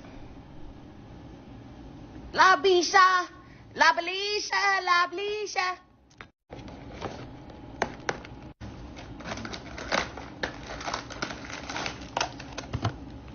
Thank you, baby. Wow. He's just sat behind her and you can't see his face, but you can clearly hear him and see his hands. It's fucking hilarious.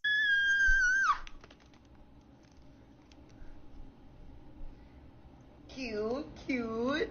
I'm gonna put some charms on her teeth.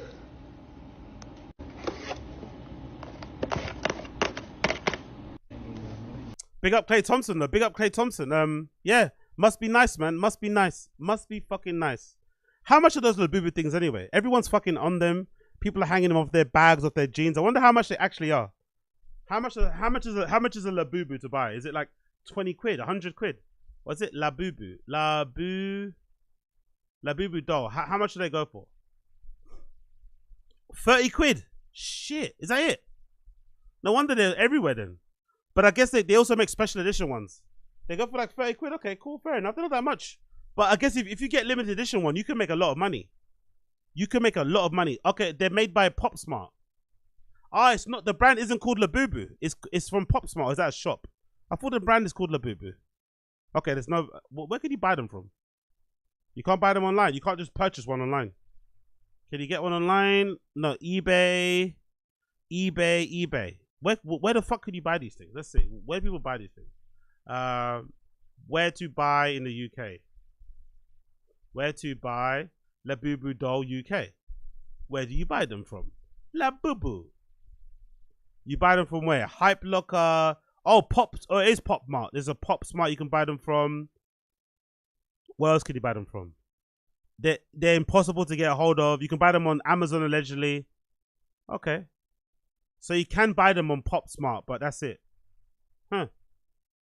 Okay, big up them. Yo, big up Josie in the chat. Big up Josie. Yeah, AZ, it is weird that women are supposed to be these virgins, never been touched but men can go around and it's okay. Like women do have sex drive as well. Exactly. I just don't understand it. Especially when it comes to really attractive women, like the kind of Instagram baddie types. I don't understand why people who desire those Instagram baddie types who, for lack of a better term, you know, a lot of people feel a lot of like sexual desire towards. If that's the case and that kind of person turns you on, most likely a lot of men also get turned on by that person. A lot of men are probably going to pursue that person. So why would you assume that person wouldn't have much sexual experience? And also, why would you want that, you know? Like, why would you want somebody that hasn't, you know, hasn't had much? Doesn't make sense to me. Yeah, they're all sold out though. All the Labubus are sold out. Let's see how much they have here. What they call it?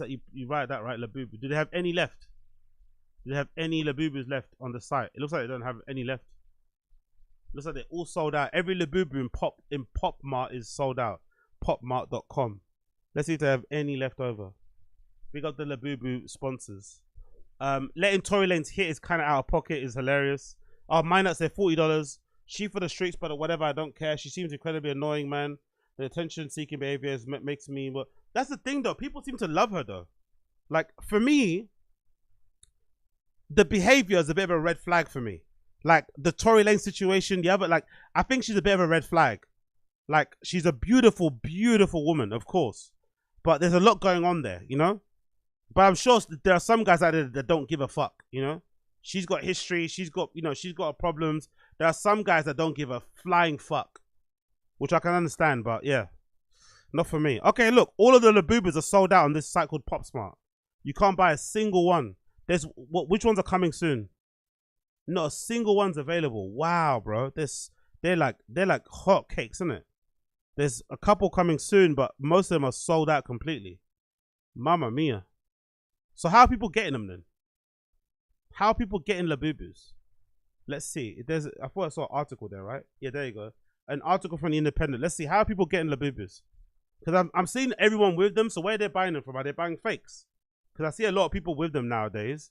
So where the hell are they buying these Labubus from if they're all fucking hard, impossible to buy from legit fucking retailers? Where the fuck are they buying them from? That's what I want to know. So big up the Independent. The Independent says the following. Labubus are near impossible to get hold of. Here's where to find them. So that's what people are doing, right? Which is kind of cool, right? Having these little things hanging on your jeans. You can dress them up and shit. It's kind of cool. I don't mind that, to be fair. I probably prefer to have them on my jeans, have them on my bag.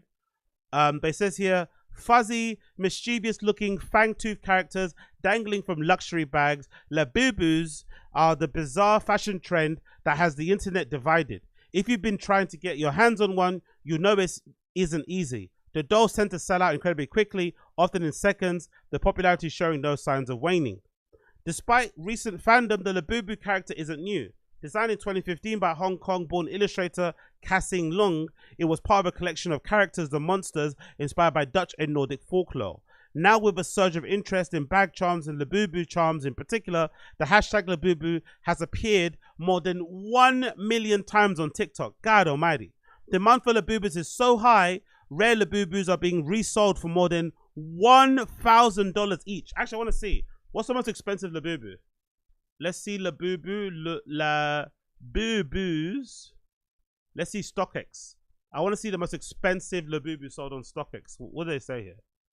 Let's go. Let's go. Buy and sell PopSmart. Let's do more. Let's do sort by highest sold. I'm curious to see what the most expensive one is and how ugly it is. Let's see price tops. Let's see, price. Where are we? Let's see price high.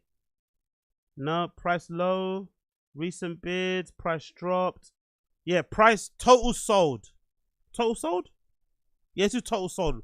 High to low. Let's do total sold high to low. Maybe it's not really a good metric because that will mean quantity. I want to see what the actual individual quantity, actual individual price. Okay, there's one here, the Labubu. Okay, look, that's a pack. I want the individual one. They're still not telling me the price. Top selling, price low, high, last sale. Let's do high sale. Let's see. Let's do high sale. Oh, shit. Whoa. Okay, there we go. PopSmart. So a Labubu which was a collaboration with Vans. The last £4,000. Oh, a collaboration with someone called Molly Trevor Andrew. A collaboration with Space Molly. Another Space Molly one, 2,000. Space Molly again, 1,000. Best of Luck one for 2,000. Space Molly again for 3,000. God damn. Skull Panda. Wow. 4,000. Let me see that Vans one. God damn. This is crazy. This is fucking crazy. Big up on 10 Tones. I feel like Labubus are on their way out. I don't think so, man. I see so many people with them. Don't get me wrong. I live in a multicultural area. So maybe that's why. And there's also a lot of like Asian students near me. So that's probably why as well, like international students. And they love designer and they love Labubus. So I always see them walking down the street with their backpacks on or carrying a fucking fancy handbag with 7 of these hanging off their things. So this is the one with Vans collaboration. And it last sold for buy now for 4,000. The last sale was £3,805. Wow. Crazy, bro. That's a really cute one, actually. I like this one. This one, the lowest asking price is £324. This one is the Labubu, the Monsters Found You vinyl doll. That's actually a really cute one. That's really cool. It's got a little medallion around the neck. But that one goes for £324. God damn it, bro. That's a lot of money. Wow. Let's go back to the article. Demand for Labubus is high. Rare Labubus are being sold for 1,000 each. A few weeks ago, a child-sized Labubu sold for more than $150,000. Oh my god. You can also now rent Labubus upwards of £3 a day on platforms like Buy Rotation, alongside luxury accessories like Chanel and Hermes. People rent Labubus. Wow. People are renting Labubus. They're renting bracelets and shit as well. What the fuck is Buy Rotation? People are renting accessories. Holy fucking shit. Buy Rotation. Buy Rotation is a rent designer fashion fraction of the price. Holy fucking shit. Really? People rent stuff. Join the world of largest shareholder of shared wardrobe of designer fashion. God damn. Okay. So what can you, let's see all the prices here. You can rent a red dress. You can rent this red dress for £7. You can rent, let's see what they've got here. You can rent, you can rent dresses for £7 a day, £16 a day. You can buy, oh, I thought you could rent a baby. I saw this baby and I thought you could rent a baby. I thought she was offering a baby up for rent. Jesus Christ, my heart sank. I thought she was offering up a baby for rent. You want to rent this adorable baby? This adorable chubby baby you can rent. That would be hilarious. Rent me for a day. Rent my baby. Rent my daughter. You can rent my daughter for a day if you want. God damn, that would be fucking hilarious if true. God, people are renting shit like this now, yeah? What designer stuff do they have here? Rixo, House and Bone. Let's see. Let's see what you can rent. Let's see for tops. All right, let's go to men. Let's see what they got in the men's section. What can we rent for the men's section? Bags. What men bags can I rent? Oh wow, I can rent a Goyard bag for £35 a day. I can rent a Goyard. How do they know to take it? You could just steal it, no? If they send it to you, you can just not send it back. I guess you have to send your ID or something like. You could just, you know, you can rent a Goyard bag. You can rent a Louis Vuitton trunk. Wow. JW Anderson bag, Gucci backpack, Luebe bag. Oh, you can rent a fucking luggage. You can rent some luggage. That's hilarious. You can rent designer luggage. You can rent one of these nice Louis Vuitton bags, that brown one, a Burberry clutch. Wow, that's crazy. Cole Buxton. People want to rent Cole Buxton. A Prada bag. A Dior saddle bag. Holy shit. Let's see what else they got here. They got shoes. You can rent shoes. Let's see the shoes you can rent. I'm guessing Valentino sneakers, right? Yeah, look, see? You can rent some Dior sneakers, Balenciaga sneakers, Air Maxes, Air Force Ones. This is so great. This is so fucking amazing. Honestly, what is stopping you from stealing it though? That's what I want to know. What is stopping someone from stealing this stuff? Like, I want to see the process. How do you do it? Let's see how it works. There we go. How it works. They have to tell me how it works, because what's stopping someone from just signing up and then just not returning it? Let's see what they say here. How it works. Download the free app. Create your account. Explore. How to lend. List your item. Approve the request. Send the item. Get paid and review. How to rent. Receive the item. Rate and review. Damage and loss. On a case-by-case basis, by rotation, will step in to resolve a conflict. Lenders and renters due to damage or loss.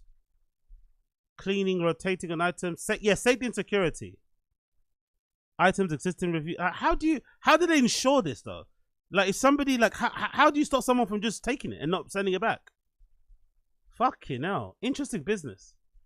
Interesting business. Like, they've got some decent shoes on here. Like, if you're into this sort of stuff, they've got Christian Louboutins. They've got Louis Vuitton shoes. They've got Prada shoes, Burberry shoes, Gucci shoes, UGG boots, Nikes, New Balances, like all the stuff that kids want and like. They've got. But big up. Okay, big up Josie. You think a deposit, yeah? Yeah, art guy. Mexican can make a killing. Exactly. These are businesses failed quickly. One oyster and that shirt. Exactly. Big up on 10 toes. That's what I was thinking too. This probably won't last, will it? This business as a thing. This probably won't go that far. You'd imagine. They got off-white shoes. Like, how the fuck? Let's see what they got in my size. Let's see if I was going to rent something. What do they have available in my size? Let's see. Let me say I'm a UK. Let me say I'm a UK 11. Because I could be a 10, but my foot keeps fucking growing. Let's see, what do they have available in a UK 11? UK 11, they got Air Maxes. I could get a pair of Jordans. I could get some super ugly Dolce & Gabbana boots. I could get some Dunks, some Russell and Bromley loafers. I could get some Balenciagas. Wow, I sold mine. I sold my Balenciaga. Maybe I should get some Balenciagas. I sold my pair. Oh no, I threw my pair away because they got moldy. I could get some Balenciagas. So you could rent it from £50 a day for 3 days. You can rent it for £10 a day for 7 days. £14 a day for more days. Wow. So it goes up that way. What more? That's all. There's not much stock though. There's not a lot of stock. There's some stock, but not a lot of it. Let's do 10.5. What do they have in 10.5 size? Not that much either. Sandals and shit. They got some Yeezys. I could rent a pair of Hermes sandals, black Hermes sandals if I wanted. Interesting.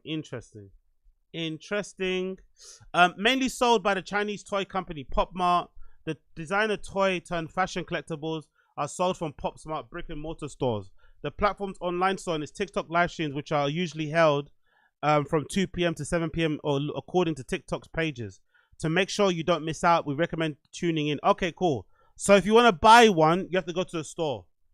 Really, that's your best chance. Online, they usually sell out. However, you need to be wary when shopping elsewhere, as counterfeit versions, jokingly referred to as Lafufus, are commonly being third-party sites. While fake Labubus are more recently being seized by brick-and-mortar shops too. Leaning into the maximalism, Labubu brings a pop of personality and fun to any outfit, so it's easy to see the appeal. Their popularity can be traced back to Lisa from K-pop band Blackpink. Having shared Labubus on her Instagram stories, the singer confirmed her love of Pop Mart during her blind unboxing for Vanity Fair, and even referred to Labubus as her baby on interviewed for Teen Vogue. Since then, Rihanna has been seen adorning Louis Vuitton bags with Liché Berry Labubus. Dua Lipa has jumped on the trend. Emma Roberts has also taken to Instagram to open them. Now the charm has often been seen dangling on Birkins, Miu Miu bags, lending them for fun, colourful twist. Labubu dolls are often sold in blind boxes where contain a toy chosen at random from a series, so you won't know which one you get. Oh, that's quite cool. So you can get one from a series, but you won't know which one of the series you get. That's pretty cool. That's why, I guess that's why everyone screams when they open them. I guess that's the screaming shit happens. As well as regular designs, there are so-called secret edition Labubus, which are especially rare and sought after by collectors. The latest is Big Into Energy Series 1750, which dropped in spring. To give you an idea of the scale, the toys are around 6 inches in size, around the same size as the iPhone 16. I wonder if we'll get to a point where people will start fucking jacking people in real life with them. I wonder if we're gonna get to a point where somebody will pull a knife out or a gun to steal somebody's Labubu. You know? Like, I wonder if that's gonna become a thing. Now people are snatching people's phones. I wonder if people are gonna be riding by on bikes and ripping Labubus of people's bags. Like cutting them off, like ripping them up. You know what I mean? I wonder if that's gonna be a thing. That's gonna be crazy, man. Yeah, big up Josie. Were they too far gone? Yeah, they were fucks already. They were gone. I think I threw away my Balenciagas because that was during the time when, you know, during COVID. Yeah, it was during COVID lockdown when we were all not basically allowed outside. I didn't wear a lot of my shit, and I put my Balenciagas in a box because I used to wear them quite often. But because I wasn't going out, I put them in a box. But then I didn't put them with a gel pack. I just left them in a cardboard box. And when I went to go pull them out when the fucking lockdown ended and I went to wear them, when I was walking down the street, when I put them on in my house, I've kind of felt like all this dust. I was like, what's this dust? And I looked down and it was the soles crumbling. The midsole started crumbling. So I left them in a box for too long and I didn't take them out and I didn't put a gel pack in the box and the midsole ended up disintegrating. So they were irreparable, unfortunately.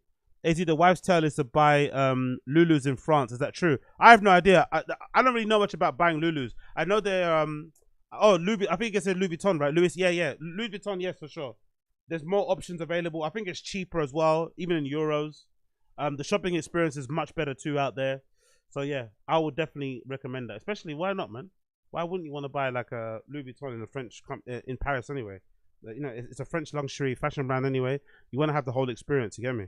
You want to be you'd want to be served by some really rude French sales assistants. You want that whole experience if you go out there. But big up Labubus, big up fucking Labubus, big up fucking Labubus. We love to see the Labubus. We love to see the Labubus. Moving on, talking about things we love to see. Let's talk a little bit about Drumsheds. Drumsheds have announced their autumn 2025 program. I got the email the other day, so I thought I'd share it with you. It says as follows: autumn 2025, more shows announced at Drumsheds. I'm sure some of you guys know what Drumsheds is. It's this fucking huge, maybe way too big fucking club. I'm pretty sure it's in the former IKEA building somewhere in North London. It's like 5,000 plus capacity, but production wise it's fucking phenomenal. Like, there's so many amazing things in there.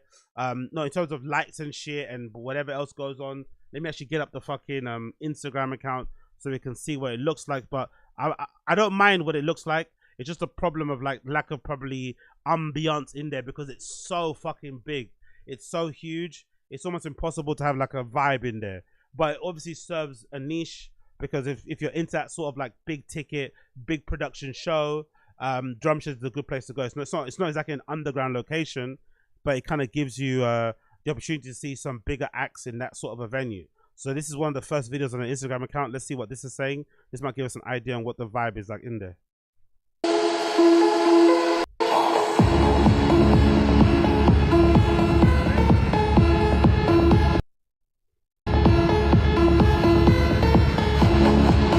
Yeah, as you can see, I think for me the roof is too high. You know, that's a really high roof. There's a lot of fucking space there. I'm pretty sure the sound isn't that great either. So I'm really trying to work out, you know, if I should ever even give it a visit. Let me see the tagged pictures because those are from actual people that were in there. I'm trying to see if I should maybe give it a go because it's a crazy location. But god damn it, man, it's a little bit too big, a little bit too expansive for me, you know? I'm not too sure if that would be the right place to go, but it does look kind of fun. I'm not gonna lie, it does look fucking fun. But 5,000 capacity looks a little bit insane for me. It feels a little bit insane. But big up Drumsheds. That's what it looks like on the inside, right? Let me put the sound on here.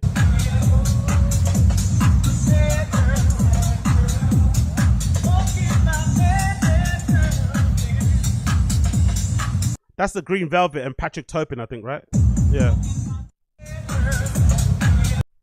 Bad girl, sad girl, you're such a dirty bad girl. Okay, fair enough. Big up Patrick Topin. Is there another video inside that? Okay, that's Drumsheds. There we go. That's Drumsheds.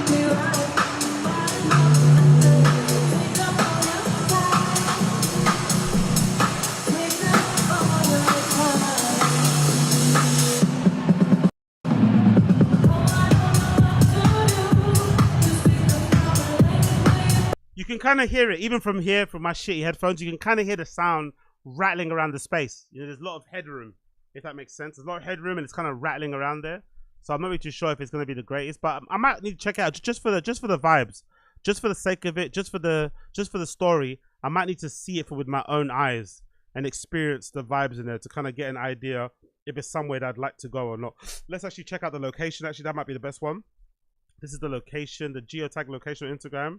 This is my trick to really find out what things actually look like. So let's see what they've got here.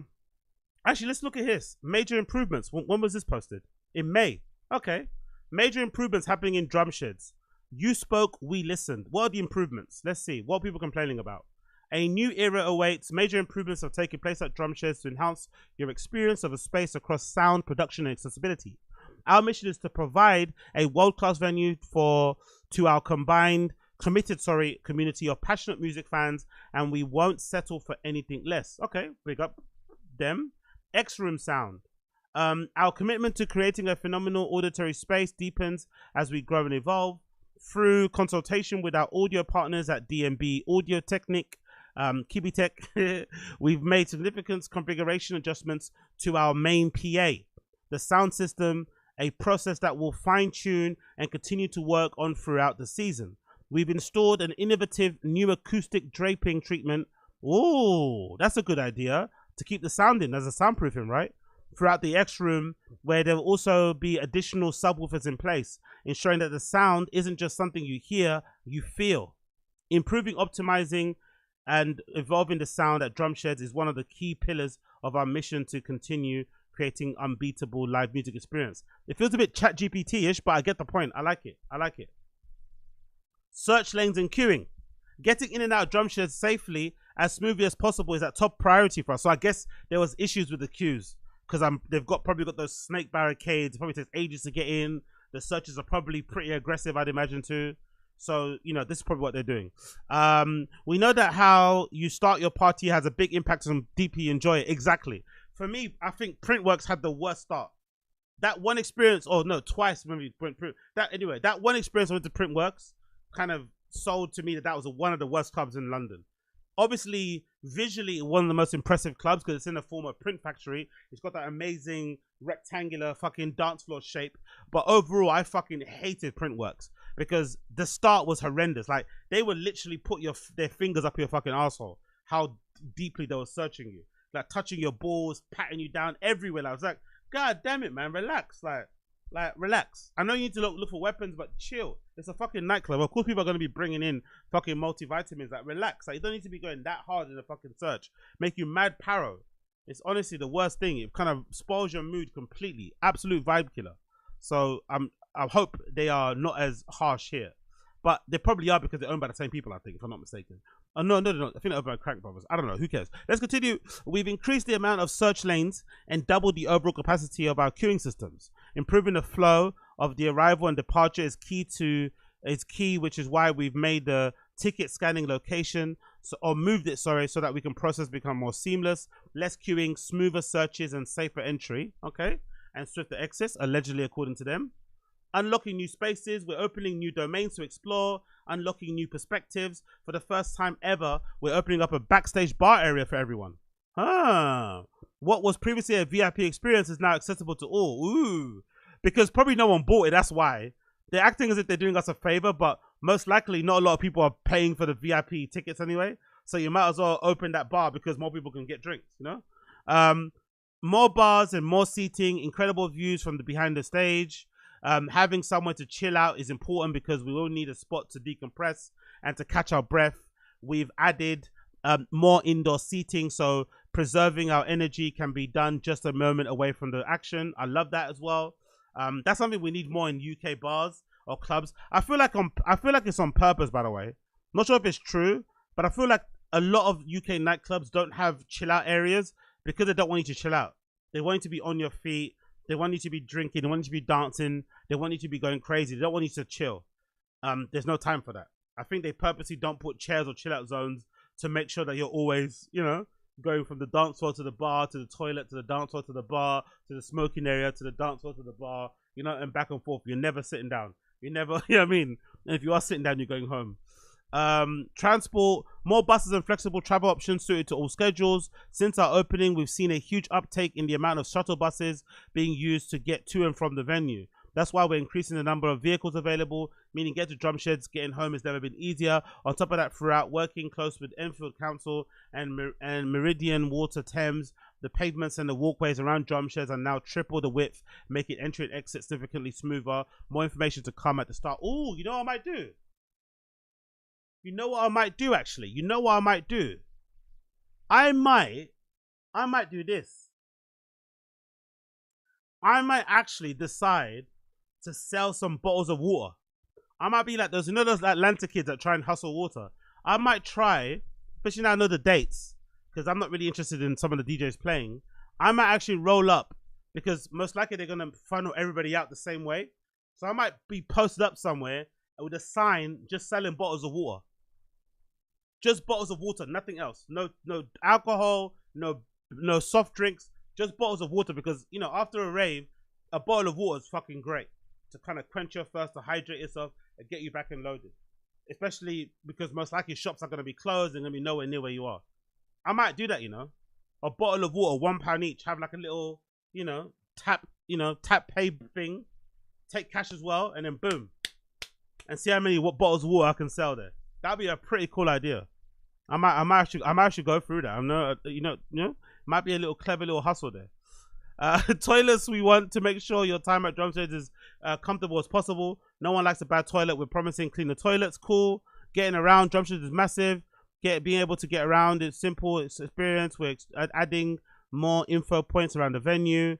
Queries and questions can be answered. Knowing who's playing, where, when, and how to get those places as effectively possible is at top of our agenda. Okay. So they're going to have somebody that can say that. I thought they'd just put it on a poster. Just put on a big poster, let people do their thing. Food and drink. Fuel is essential. We're adding more variety to our food offerings, covering all diets and taste. We're also making sure that the drinks we serve everyone's needs. We understand the importance of having a wide range of non-alcoholic beverages, which is why we're introducing more sober-friendly drinks. Low and no bars throughout the venue. Whatever your preference, we got you covered. Connectivity. Dance was about connection, better connection. Connectivity, major upgrade, watch this space. What's that mean? Does that mean they're going to have free Wi-Fi?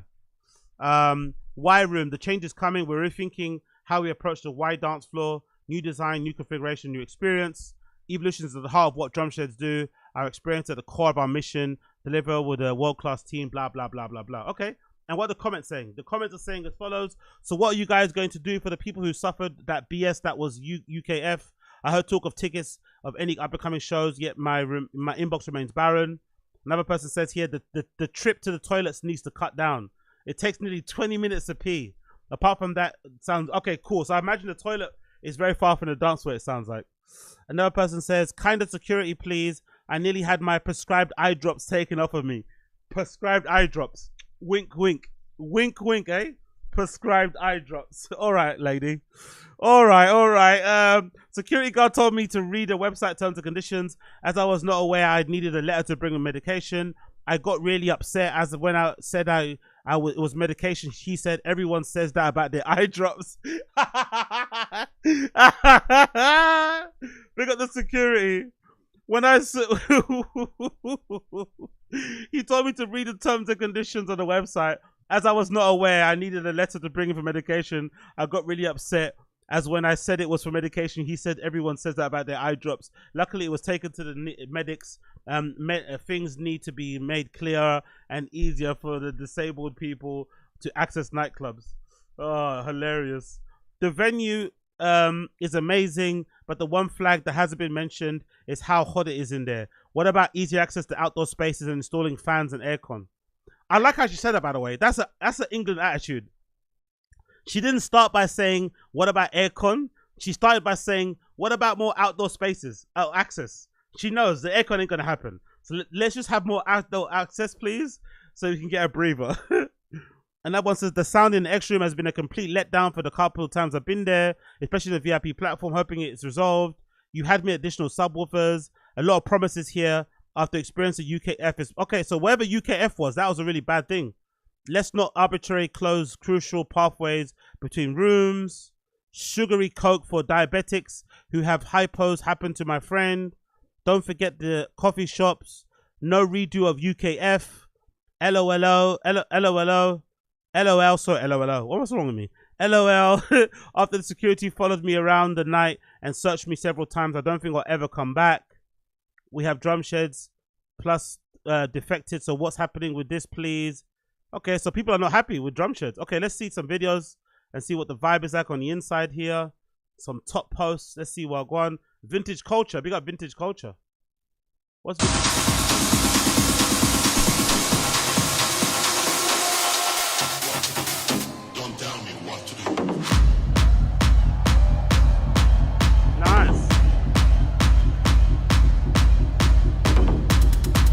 Wow, this is amazing. It looks fucking amazing though, visually.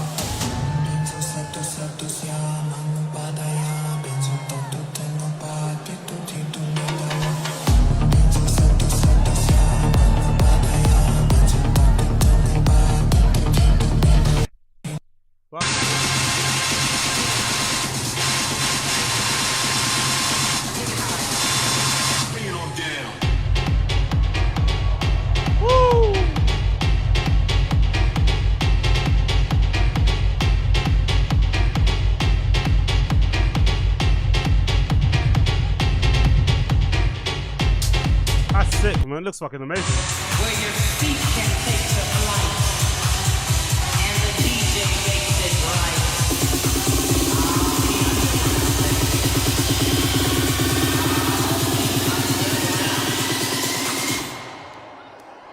Fuck her backwards.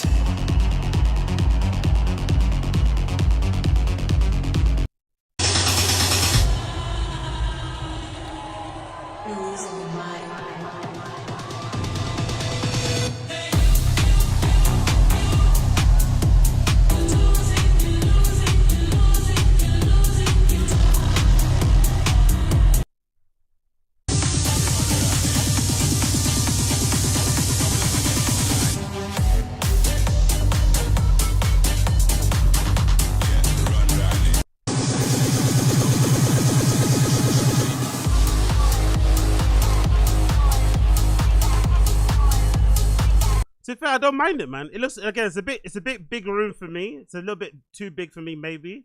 But it might need to check it out to see while going for the vibes, man. Looks pretty cool. I'm not gonna lie. Looks like a pretty cool vibe. Has this girl got any videos here? Let's see what videos she might have. Just pictures of her, pictures of her feet. There you go.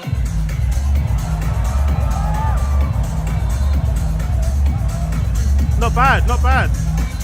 You're respawn.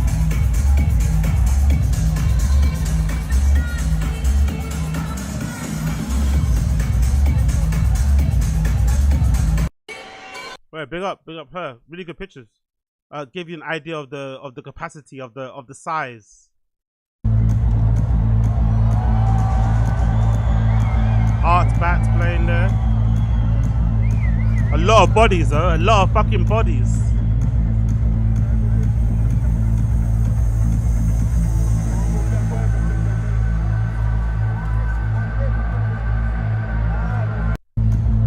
Cool.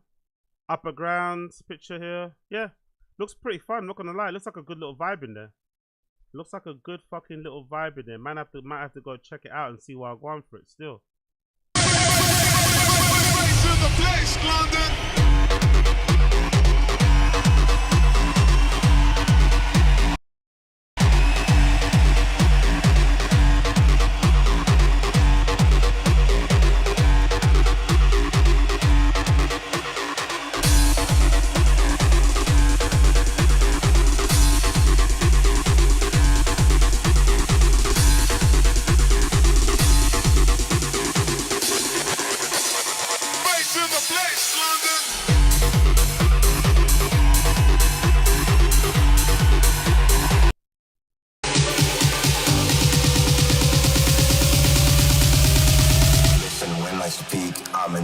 and I need your freak for me to feed on some energy.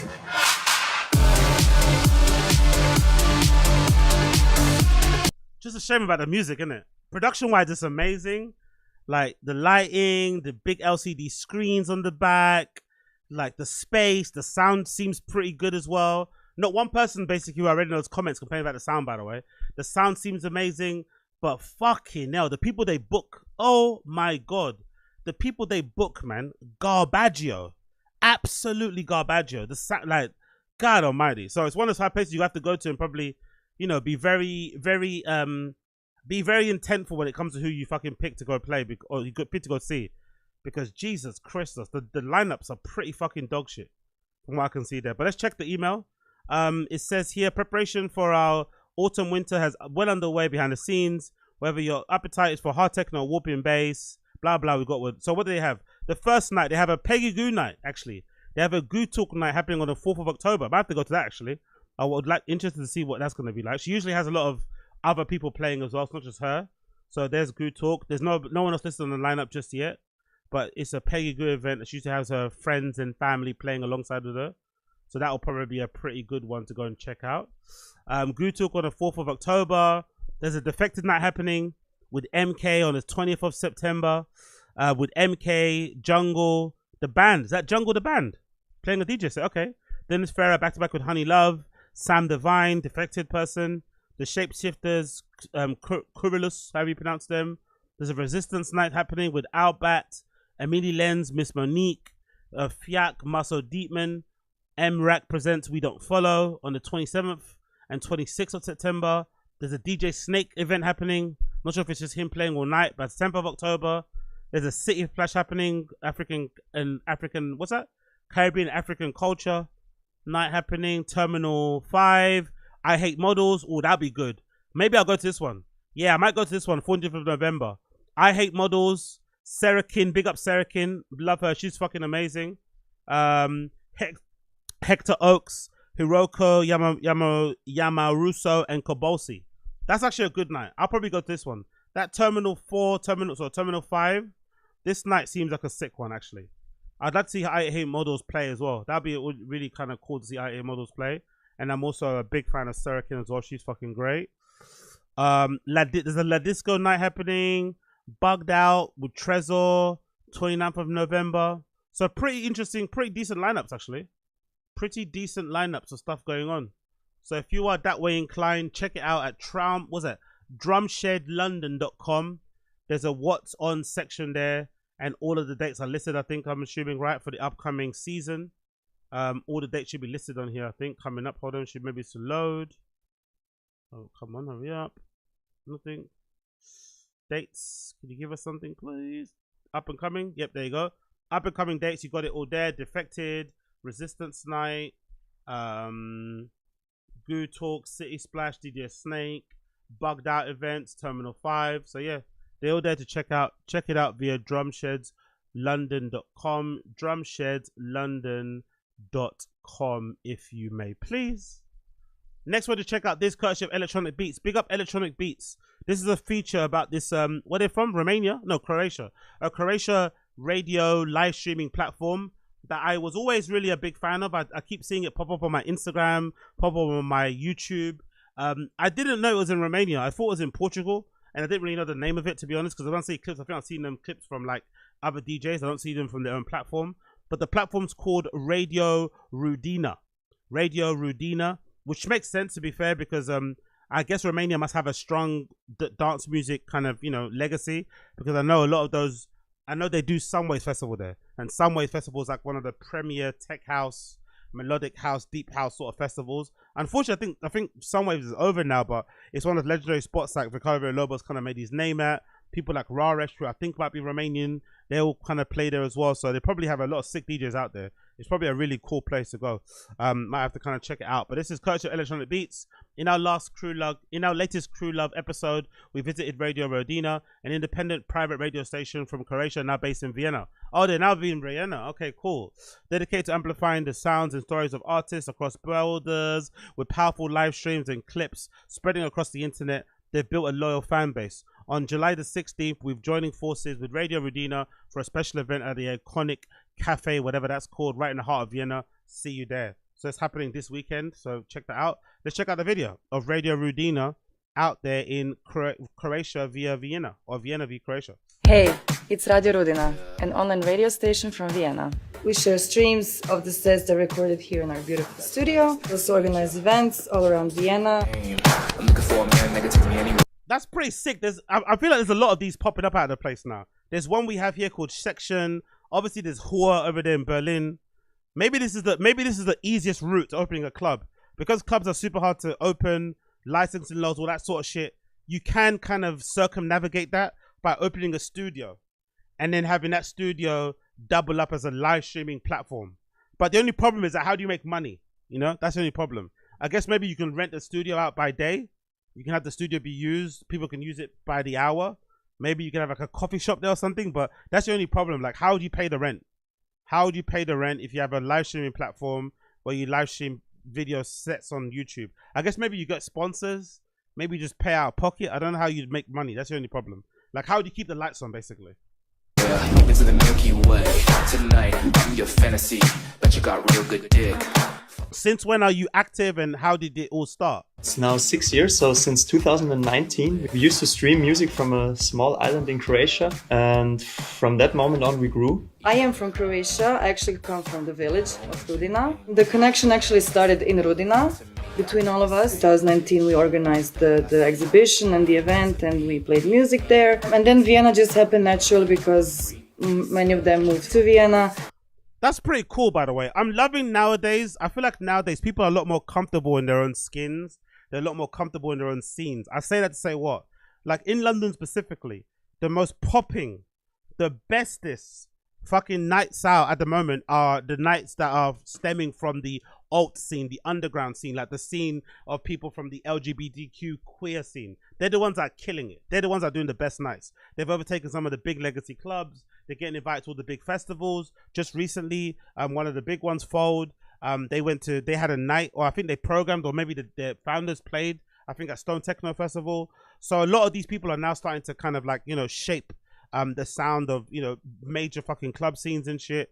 And I'm also liking that around the world, whether you're in fucking, you know, Shanghai, whether you're in fucking New Zealand, whether you're in fucking Bordeaux, you've got a little scene that you got going on there that you're kind of cultivating. You're running your own parties, you're doing your own events, you're throwing your own festivals, and people are going there for you. You're not kind of you're not trying to go somewhere else to make it. You're making it in your own city. Like I remember actually before, you know, everything kicked off in Gaza, actually, that's something that I saw that was very popular in Israel, because Israel's got a massive, huge fucking dance music scene too. And I remember seeing or being shown a lot of really sick DJs that play out there that don't ever tour. Like all they do is just play in Israel. They don't tour anywhere else. They're just like local heroes, but they're super big over there. Very well liked, very well followed and shit, in demand, but they can survive off just touring their own country. And I think that's pretty sick. That you don't need to kind of, you know, come to London or move to Berlin or something. You can just kind of make it in your own little scene where they were, you know, in fucking Romania, in a small village, not even the main fucking city of, or the capital of fucking Romania. They're doing all this in like a small town in there. That's fucking great. I love that. What is special about the scene in Vienna? Also, it thrives on its diversity, from greedy basement clubs to very high audiovisual places. A very strong DIY community. Scene is very well connected and doing. That's pretty sick. I know a lot of people in the scene are moving to Portugal now. I've got a lot of Instagram friends that are living in Portugal now. And I'd imagine that might be a good place to go as well, isn't it? Austria or Vienna, where everyone else is there. Maybe are the salaries high in Vienna? I'm not too sure. I'm thinking of Switzerland. Maybe not Australia. A lot of things together. What's the mission of the goal of your Actually, project? just to work with more artists, especially with live artists. So we would like to open our studio to every kind of genre. To provide a platform, digital and physical. What sets you apart from other broadcasting stations? I think we're very big. That's all. I think we're a very big team, and everything started growing organically from a friendship.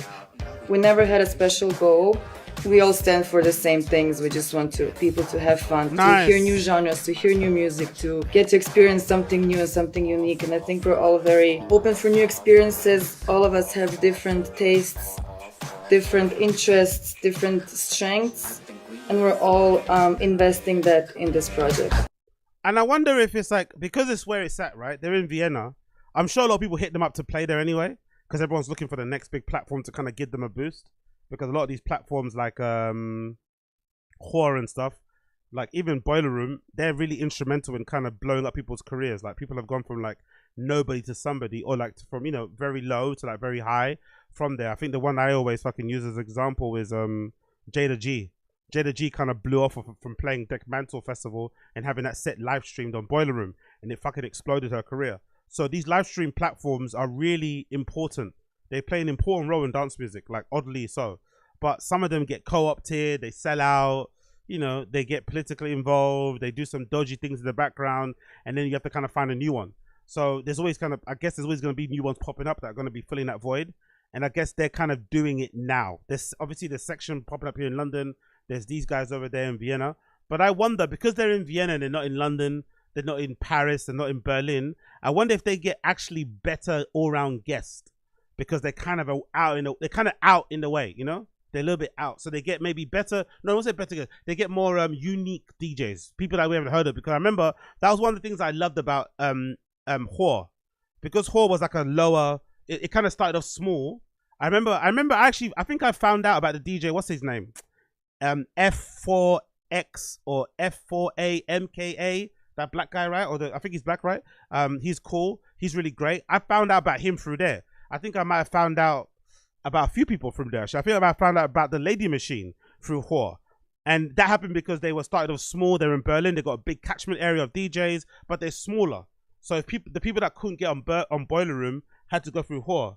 So I wonder if that is the same thing with these guys, where they get like, you know, up and coming people or local heroes of the Vienna scene or of surrounding countries that come and play, and then you get a way more, you know, a unique output of people. Because I feel like nowadays Boiler Rooms are a little bit dead, you know, because it's the same old DJs playing sometimes. It's like, whatever. But I do like this. This is a good idea, man.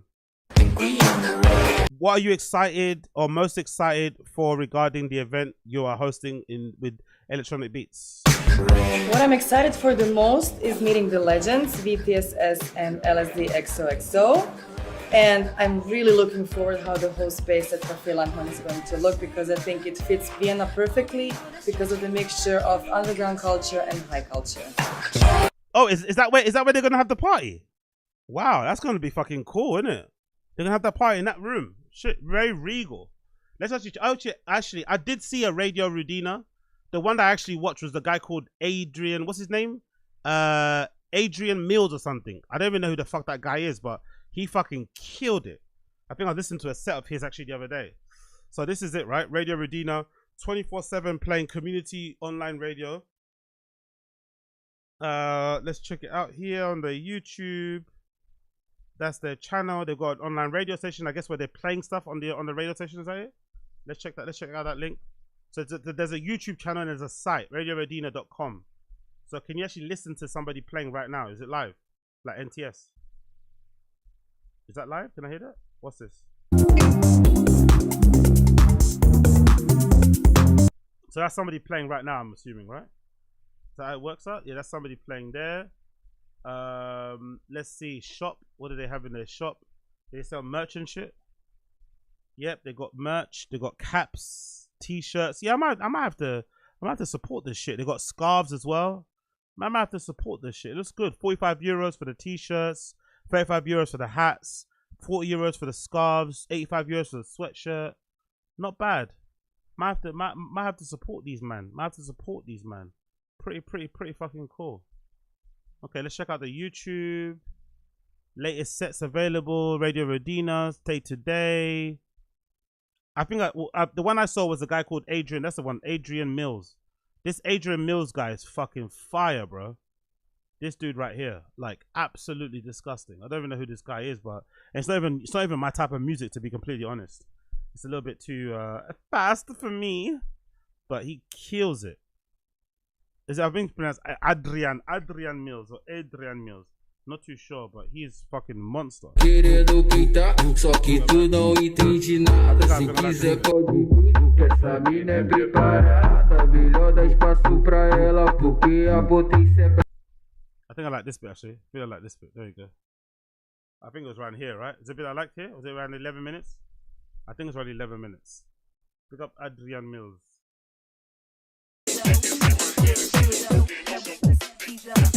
I think it was here. Was it there? Or maybe it's there. Maybe it's here. Maybe it's around here. Yeah, I think it was around here. I think it was around here. This is a bit I liked. Around the 10-minute mark. He fucking killed it.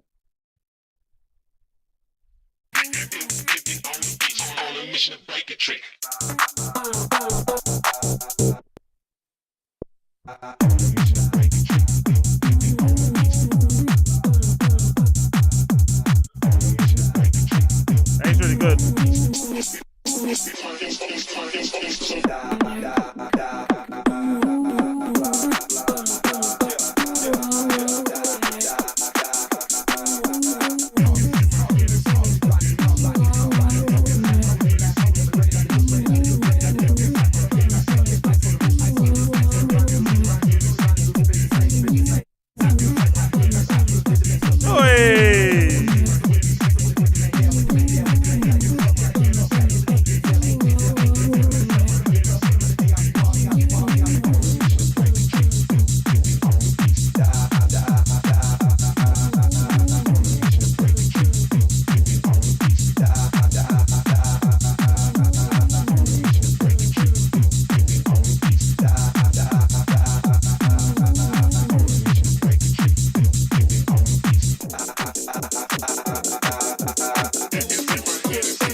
Killer. Don't even know who that man is, but he's a fucking killer.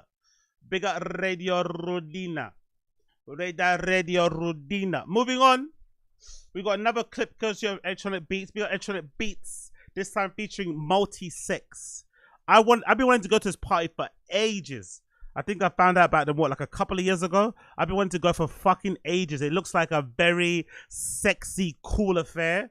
Based in Berlin, mostly house music from what I know, which is refreshing because most of the parties in that city are techno based. They don't really even have that many disco raves, I don't even think anymore. It's mostly just fucking techno shit. The disco house stuff maybe just happens in Paloma or maybe some other places, but I don't really see them that many.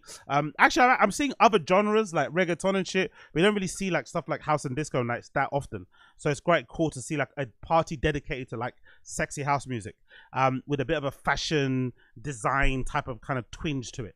So the blurb says, we met up with the crew behind MULTISEX and delved into the beautiful memories from legendary nights in Watergate, their former home base. At their new summer space in Maya, they took us all the way back to 2015 when it began under the name Unisex. Today, MULTISEX isn't just one of Berlin's hottest party series. It's a collective of multidisciplinary artists, designers, network creators with a deep passion of electronic dance music. Throughout this project, they're dedicated to creating an inclusive space where friends, old and new, soon to be, can come together and connect. Let's check out the MULTISEX story. Let's check out the MULTISEX story.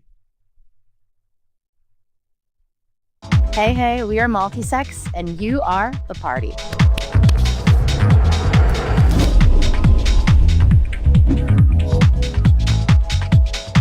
MULTISEX actually. How did MULTISEX come to life and what inspired this creation? It started off as unisex. This was a speculative design project started by Dario, Marilena, and the former founder, Olya, who all went together to the Academy of Arts Vicence. They essentially created a fake brand, and out of this fake brand came a university party. Since graduating, we've dropped the unisex and replaced it with MULTISEX, which is the party that is taking over Berlin, or arguably the world, by storm. Amazing. What drives the vision behind MULTISEX? Can you share your mission in a few words? Okay, so it always started as an art project. That's probably why it's a little bit fancy. It can come across a little bit, dare I say, pretentious. It takes itself very seriously because it started off as an actual, you know, project. A fake brand, a collective, blah, blah, blah, blah, blah. Okay, I get it. What drives the vision behind MULTISEX? Can you share your mission in a few words? Providing a holistic experience is our main priority. We want our crowd to have an absolute iconic time, from inspiring the music, curation and atmospheric lights, and a unique crowd selection. We're always working with intention, and our guests are at the forefront of our minds. Amazing. I love to hear that. I love to fucking hear that. Sounds fucking cool. That sounds fucking amazing. What do you think has made the MULTISEX events resonate so powerfully within the Berlin crowd? Our team consists of creatives coming from different industries like dancing, producing, DJing, and we all share the same passion. We bring a wealth of experience in nightlife. I think this is what's making our events so authentic. Also, MULTISEX has become a safe space regardless of your gender identity or sexuality, which creates a vibe of mutual connection and respect. And that's what partying is all about, no? Yeah, I do get the feeling, to be fair. I don't believe in the whole safe space thing. I don't think that can exist. That's a bit, you know, that's a misnomer, to be fair, especially at night time, you know. Keep your head in the swivel. No such thing as safe space. Protect yourself at all times. If somebody tries to fuck with you, fuck them up. But what I do like about them is that I do get the feeling that it is welcoming of stragglers like myself, right? Of the stragglers. It's welcoming of the stragglers and the other ones and the queers and the gays and the whatever, you know? Because I feel like some of the best clubs, honestly, and nights, they're mostly from that scene, right? The LGBTQ, gay, queer scene. But they're usually very hesitant to let the doors open in for stragglers like myself. They're like a bit wary, which is understandable because we can sometimes fuck up parties. We can sometimes ruin the mood.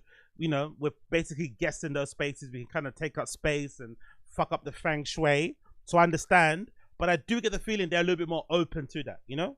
As long as you're like cute, as long as you're cool, as long as you want to vibe, have a good time, they're going to let you in. They're going to let you have a good time. You know what I mean? They're not going to judge you if you're not, you know, if you're not the most queer presented type of person, which is a great thing because sometimes, you know, it can be a dent to the ego when you go to a cool gay party and you're like, nah, not tonight, honey. How did you create lineups that reflect diversity and inclusive spirit of MULTISEX? We take into account the season, lighting, venue, and timing of the music for our lineups. We also feel it's a responsibility to deliver not just expected sound, but also educate our crowd and introduce the creative direction of this club is really good, in it. They take it very, they spend a lot of time on it. The pictures, the collages, the film photography, even the fucking typography, the weight of it, the size of it, the colors. Like, they take a lot of care in that sort of shit. Bloody hell. I'm impressed, bro. Man just usually throws, like, I mean, aerial, bold, underline thing. They're going ham with it. Crowd to music they might not have heard before. What's on the horizon for MULTISEX? Any up-and-coming moves or evolutions we should know about? So we want to come up with new concepts to meet our crowd with that also builds community inside and outside of nightlife. Nice. For example, you can find us here all summer at Maya, where we will be having MULTISEX on the beach. We also have already finished up our first edition outside of Berlin and Amsterdam. It was such a blast that you could actually find us back there again next year. Amazing. Last but not least, we're still making Tresor a new home for ourselves and are very excited to show you new elements that we'll be incorporating this fall. Pretty cool. I could see them opening up their own club, you know. Probably a bit hard, probably costs a lot of money, but I could definitely see them opening up their own club sometime soon. Maybe that's the next evolution. Maybe some of these massive nights that are doing crazy well, maybe the next step for them will be to open up. Maybe there's like a co-op space. That's what they should do. They all pull their resources together and open up a cooperative space where, you know, each person gets a weekend and they rotate. That might be pretty sick. Ooh, well done. She's a speaker. Hilarious. Yeah, so big up MULTISEX. Big up MULTISEX. I'm definitely gonna try and go to one of their next fucking raves. What people saying here, thank you, was a pleasure. Our fabulous and scrumptious team. Thank you for the opportunity. Let's check their site. When is their next party anyway? When is MULTISEX's next party? Because I think I saw one recently coming up very, very soon. MULTISEX have got a next rave on the 24th of July. MULTISEX pool party on the 20th. Yeah, I'm not into pool parties. I'm not gonna lie. Man can barely swim. Allow the pool party. Imagine going to a rave and you drown. Imagine going to a rave and you drown. Just imagine. Imagine going to a rave and you fucking drown. That would be fucking nuts. Like, you could never live that down. You could never live down drowning in a rave. I swear to God. Let's see some of the up and coming events. What do they have here? They have an event, MULTISEX on the beach, Maya, all the way until the 14th. They have a summer special happening at weekend. Another one happening on August. Okay, nice. They got an event in August. Maybe I'll check out the August one. But big up MULTISEX, big up Blood Clot MULTISEX. Great to see. Check them out at multisex.net. Multisex.net.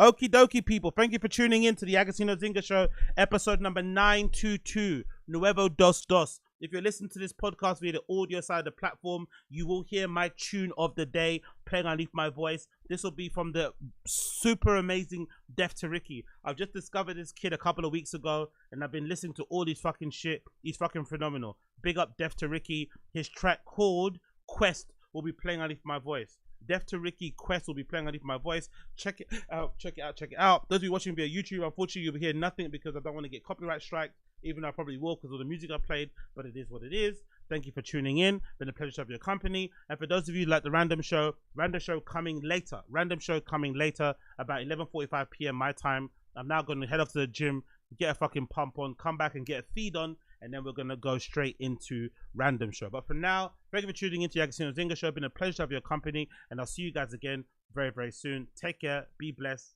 Peace. Bye.